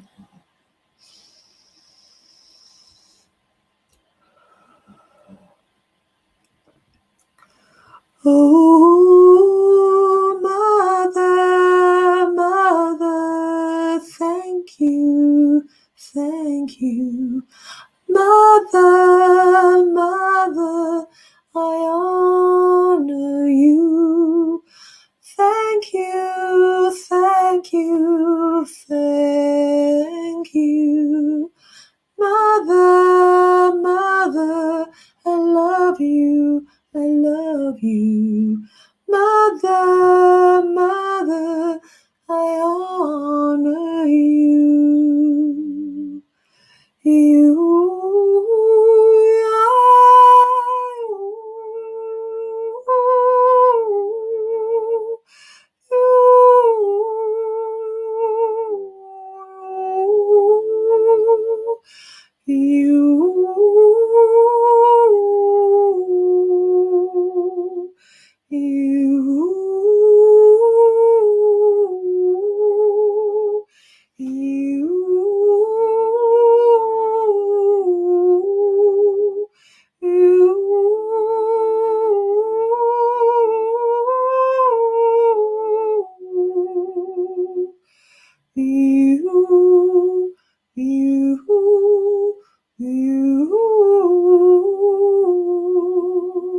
Efita, efita, efita.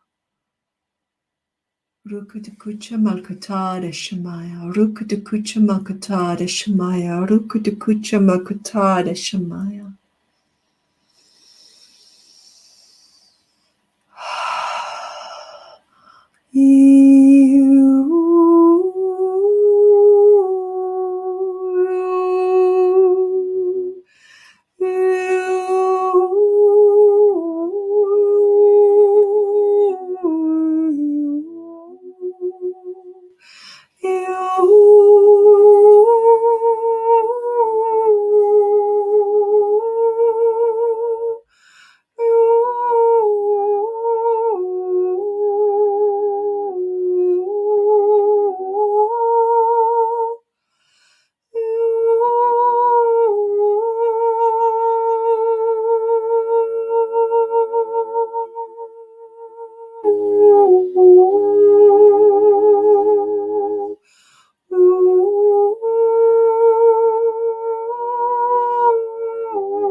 Oh, come, oh, come, come now, come, come and open your heart, open your heart, be free, be free, be free at last. Be free to express all that you are. Follow your star. Follow your star. Your star is guiding you. Your star will shine for you. So follow, follow, follow your heart and be free and just be. Ikal, ikal, ikal. The sacred song that you have been given, that we have been given, will be recorded in your auric field and will seep into your heart and seep into every cell of your body, into the blueprint, into the DNA. For you are a divine being of light. You have service to share with the world. Every breath that you exhale will make a difference to the collective. Every word you speak will be that of the heart. For your heart is connected to the heart of the cosmos, the cosmic heart. And now I invite everyone listening to share their heart's essence with everyone. And as we do, we are interconnecting, rather like a beautiful dream catcher. We are crossing and connecting and weaving our love together. And we are creating a dream catcher, not to catch sad dreams or bad dreams, but this dream catcher is for us to place our dreams into, so that everybody listening or watching now or in the future will add to the weaving that we make. We are making golden threads to one another, interconnecting as we are already connected. But this is for the purpose of enabling our divine design of health, wealth, love, expression to manifest our highest potential that we came on earth in this lifetime to share.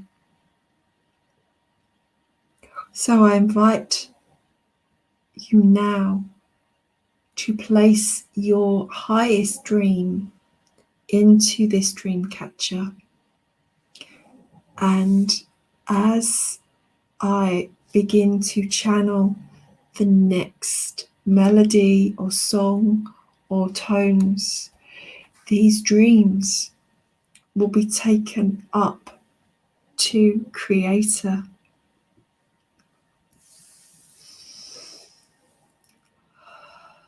And my dream is to, and if you would like to voice your dream, please do.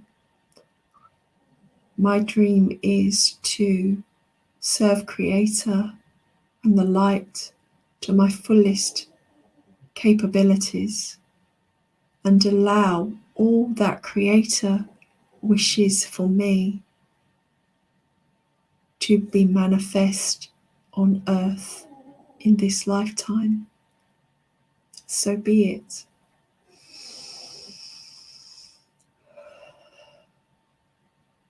And they're inviting me now to sing Over the Rainbow, because this song will carry the dream catchers up to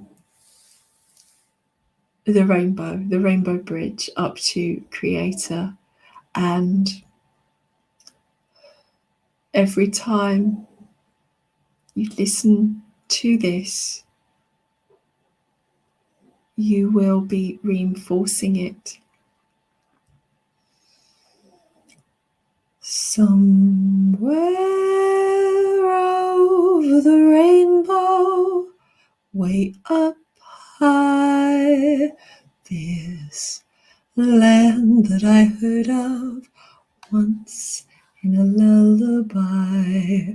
Somewhere over the rainbow, skies are blue, and the dreams that we dare to dream really do come true.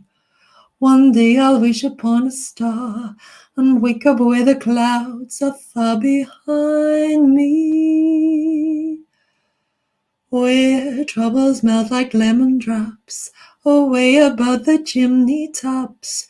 That's where you'll find me.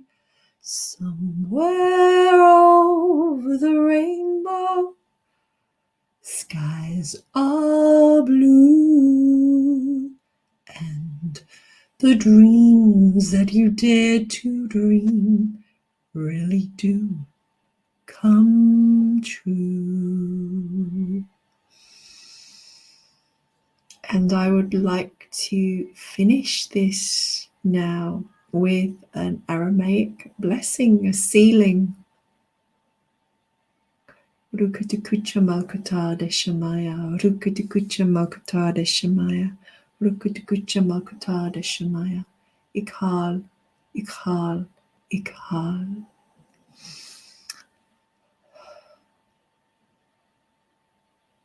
Ayanara Ata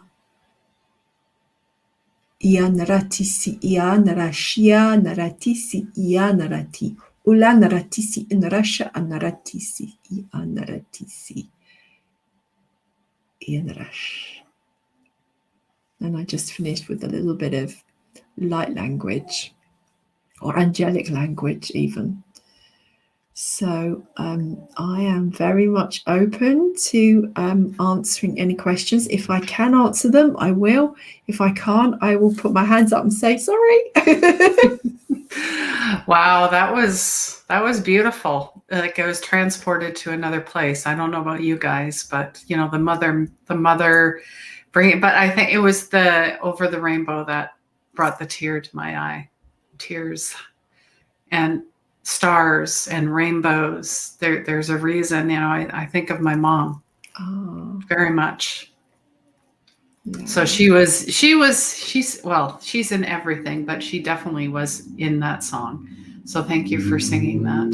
Oh, you're so welcome. It's exactly what everybody needed. I know that. Linnea is quite excited. Madeline was tingling from head to toe. Yeah, absolutely. I felt, yeah, you just feel things that like, it just raises you to new levels. Yeah. Ray is saying beautiful. Sonia is sharing thanks for your light, love, and joy. You're welcome. Kirsten is like, wow. Thank you so much, Georgie. You're welcome. And just saying a quick hello to Sadna. She's been with us off and on, and thank you so much for being here. I know she's got a lot of stuff going on. So, and look at that. Linnea is saying Over the Rainbow is one of my favorite songs. Look at that. Amazing. Amazing. Yeah, Mother Earth, Mother. That's what she kept resonating with the mother, definitely. And it's interesting how it was all about the mother and mothers and love, unconditional love, compassion. Yeah. Being divinely held like a child. I mean, that's, you know, when you have an owie, as they say, who do you go to? Yeah. The mother. Yeah, for sure. All right, guys. Is there anything else you wanted to share with us, or you guys keep bringing your comments in, even if you're on the replay? Let us know how you felt or what you saw. Please feel free to share, or you can keep it to yourself, or you can write it down. Maybe you got a divine channel, inspiration, whatever it is. I always have a notepad handy. I've got paper all over, so. Yeah, that was lovely, lovely, lovely. Was there anything else you'd like to share with us? And I know that, and as well, did you have a gift for everyone or something you'd like to leave with us? Or yes, I do. So there's a gift that everyone can get hold of from my website, which is the 7 Secrets to Self-Love, because I feel that it's one of the most important things we need to do is to love ourselves. And even if someone is thinking, well, I'm loving myself already, you will, there's the 7 secrets, and each secret contains a meditation, a channeled message, and a link to the songs. So there's 7 songs that people can listen to from having the book. So that's that everyone can access. And then the other thing is a lifelong membership to my Circle of Love, as long as it runs. So every Friday at 8 p.m. UK time, there I hold a Circle of Love, and we come onto Zoom, and I have people from all over, but there's a lady who comes from New Zealand, and we've got someone from Canada and Ireland and the UK, and I hold space. We do meditations, bring in sound healing, and for those who are part of the Circle of Love but can't make it, then I send them the replay, which is on a private, unlisted YouTube link. Beautiful. So it's normally £22 a month, but this is going to be, as long as the circle keeps running. Love it. That's how it will. They will keep receiving the gift. Oh, beautiful, beautiful. So you can put that, Georgie, at any time. You can put it in the comments. I put your website up for the free gift. And then would your circle be in there, or do you want to just come back in and plug it in for everybody? I have to do it like that, yes, because we don't have the Circle of Love up on my website, because I really want it to be not exclusive in a No, I understand that, yeah, but it's so sacred that it's something that I didn't want to put on the website, and it's almost by invitation only. Yeah, the people that have, they're people that I have invited into being part of it. So the best thing I'm not quite sure how you're running, who gets to choose the gift. I'm not sure how that works. Well, no, I just put the website up so they could get that. You were talking about that, the ebook or the 7 secrets. So they can get that. But if somebody wants to be part of the Love Circle, Love membership, maybe they'll comment love. Yeah. And then you can come back in, because then absolutely they have intention, or maybe they'll email you and say, I want to be part of the inner circle. Okay, yeah, and I tell you what, is there a time frame that you give until I choose a winner?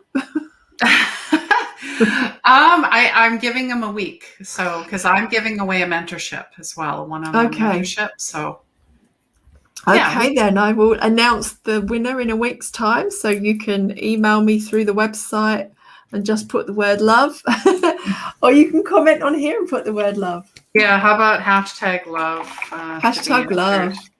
Yeah. Georgie's inner love circle. How about that? Perfect. I'm just winging it. There we go. Oh, it was so much fun having you on. It was beautiful. Marcia again is coming back, talking about 11, the number 11, the mother, being quiet, listening. She's just thanking you so much for your gifts and your sharings. Madeline is saying thank you as well. And I thank you for sharing your voice and your love and your beauty and your joy. And it's so heartfelt, so felt, and it's transcendent. It's just across all timelines. Thank you so much for being here. Oh, thank you so much for inviting me and having me be part of this amazing summit. All right. Well, I'm sending lots of love to you, and take care, guys. Everything, if you want to get a hold of Georgie, I left all the links in the comments. All right. Well, take care of yourself, and I'm sure we'll talk soon. And you. God bless everybody. Yes. Blessings. Bye-bye. Bye. All right. And this is, what did they say about endings? Really, they're just, beginnings. beginnings. Yeah, we're running a little early, which is completely fine. I mean, and if I'm only here for another 10 minutes, I'm here for another 10 minutes, right? You guys have been with me all day, so I really do appreciate you. So just let me know if you have any links, any questions, any comments, anything else you want to share. Even if you're on the replay, guys, we won't leave you hanging. If something comes up and you're like, oh, I totally forgot to ask, Georgie this, or I forgot to ask Julia about that, or Linnea, or whoever we had throughout the weekend, you can just type it in. Say, I've got a question, or I need to reach this person. How do I get a hold of them? We will make sure that you guys get what you want. So absolutely. Lots of amazing folks here. And yes, I am gifting away a 30-minute Reiki Reveal session and a 3-month Unleash Your Intuitive Magic mentorship. So you have to comment when. You have to comment when and sign up. So I will have to put that in the comments about the, because I need your information, obviously, if you are chosen as the winner. And this is, the easiest way to get in to win. So yes, head on over to www.24khealing.com/Christ Consciousness Summit if you want to be entered to win. And yeah, it's 2 prizes and the value is, well, it's priceless, right? So you guys can enter to win here. And yeah, thank you for being patient because it's just me. Enter to win here. All right. So you've got it there. Everybody's got it. Yes, absolutely. We've had an amazing time. And I won't forget sending the cards to you guys. I actually put little tabs and names on it because I'm like, I don't want to mix up anybody's cards, right? And a lot of times, like channeling, healing, doing readings, people will be like, well, don't you remember so-and-so in the reading? And I'm like, no. Once, you open, right, to spirit, and then you have to shut down. I shut everything down and it is forgotten. Like it's, like you say, spiritual amnesia. I might remember bits and pieces, but not every single detail. That's why I write it down in a book, because so many times I'll go back and look and go, oh, that's right. Sorry, that was your mom and this happened. And okay, yeah, I'm caught up, because when you do so many readings, you cannot remember them all. There might be some that really stick out, right? That were quite heart-wrenching and traumatic. Interesting that, the trauma piece comes up. So Ray's just saying, yeah, she knows that one. Yeah. So I'm not alone in this one. People are like, well, like I'll have clients that come back and they're like, well, don't you remember? And I'm like, no, I don't remember. I'm sorry. Yeah, there's just so much to remember. It's not saying it's not worth remembering either. Every single person that comes to us,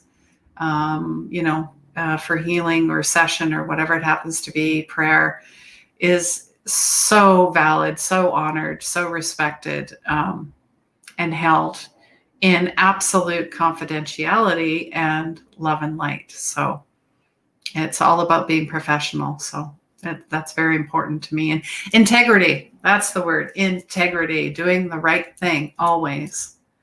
And that's why I feel sometimes I can be very passionate about things that mean a lot to me, or try to be a champion for other people that don't have a voice. So I can get feisty. I've been called feisty, passionate, lots of other things that people don't necessarily understand. They put labels on you, but hey, that's fine. That's their stuff and not mine. Anyways. All right. Yeah. So any questions, anything that comes up. That it's going to be, you have a week to enter the contest as well. I'm going to close out, of course, with, a few things that I like to share that I do. Yes, to do the power of 8, which, is a sacred circle that Georgie even talked about, is having 8 of us. So it's actually 9, including me. We're part of an infinity group mentorship where whatever you're wanting to unleash in your life will be brought out with, this group of 8 sacred souls. So let me know if you're interested in the power of 8 as well. There's the Unleash Your Magic Intuitive one-on-one mentorship, and it is one-on-one. Be ready to do the work. Because if you're being called in to do something, you can't put it off like an online course and have 10 of them and expect to do one. Speaking from experience. Anyways. And we did not have Unleash Your Soul's Purpose on Saturday, obviously, because we had the summit.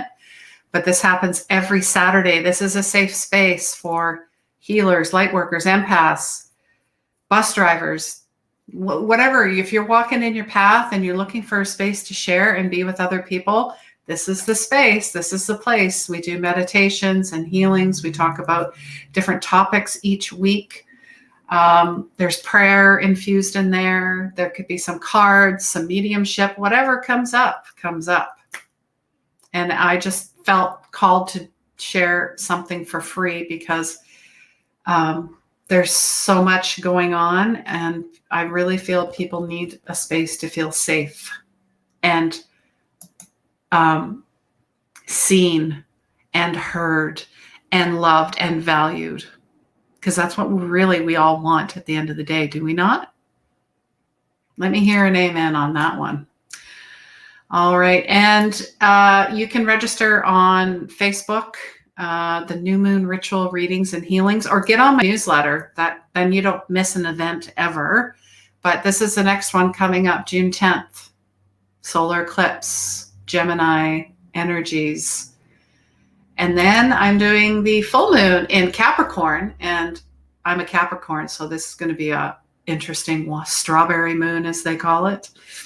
And same thing, rituals, readings, healings, prayers, meditations, energy clearing, whatever's needed. It's done. It's done. And if you were part of the June energy update, you would have known a little bit about what's going on in June. You have to go back to my YouTube page, subscribe there. You might have seen the affirmation for June. You have to go to my page to get that. And the caterpillar is our power animal. And you're thinking, how can a caterpillar be a power animal? Well, when it goes into its cocoon, what do you think happens? So yeah, I love working with the animal realms, obviously. And last but not least, I have my live show and podcast every Wednesday at 3 Pacific, 4 Mountain, 7 Eastern, and I believe 6 Central. I could be wrong. I had this beautiful soul on talking about one of his many books and speakers. He's a healer as well. And he's a hero, basically. Yeah, definitely go back and have a look at that. And that is it, guys. I don't know what else to tell you other than, I did also book a mediumship, a group mediumship session. So you have to go to my Facebook event page for that. It's at the end of the month. And it only costs you $11. And it's on Zoom, so you might want to check that out. If you need the link, let me know. All right, I am going to get outside and do some earthing and grounding and being with Gaia and nature and all of that. I don't know what you guys are doing, but that's what I'm doing because that's how I just unwind through there. So thank you so much. Thank you, Marcia, for being here as always. Oh, thank you. Yes, I really hope I have reached a lot of souls. That's my mission. It is to know that you're not alone, to know that your anxiety or depression, your stress, whatever you're going through it's not the end. It's just the beginning. Amen is right. And you're welcome, Madeline. Sending you so much love down in Florida there. A lot of people are coming to Florida, so keep an eye out. That's what I've heard. So, all right, guys, I'm sending you so much love. Take care. Good luck. Best of luck, whoever wins, right? And sending you so much love. And please remember, healing begins where the ego ends. Mwah. I love you all.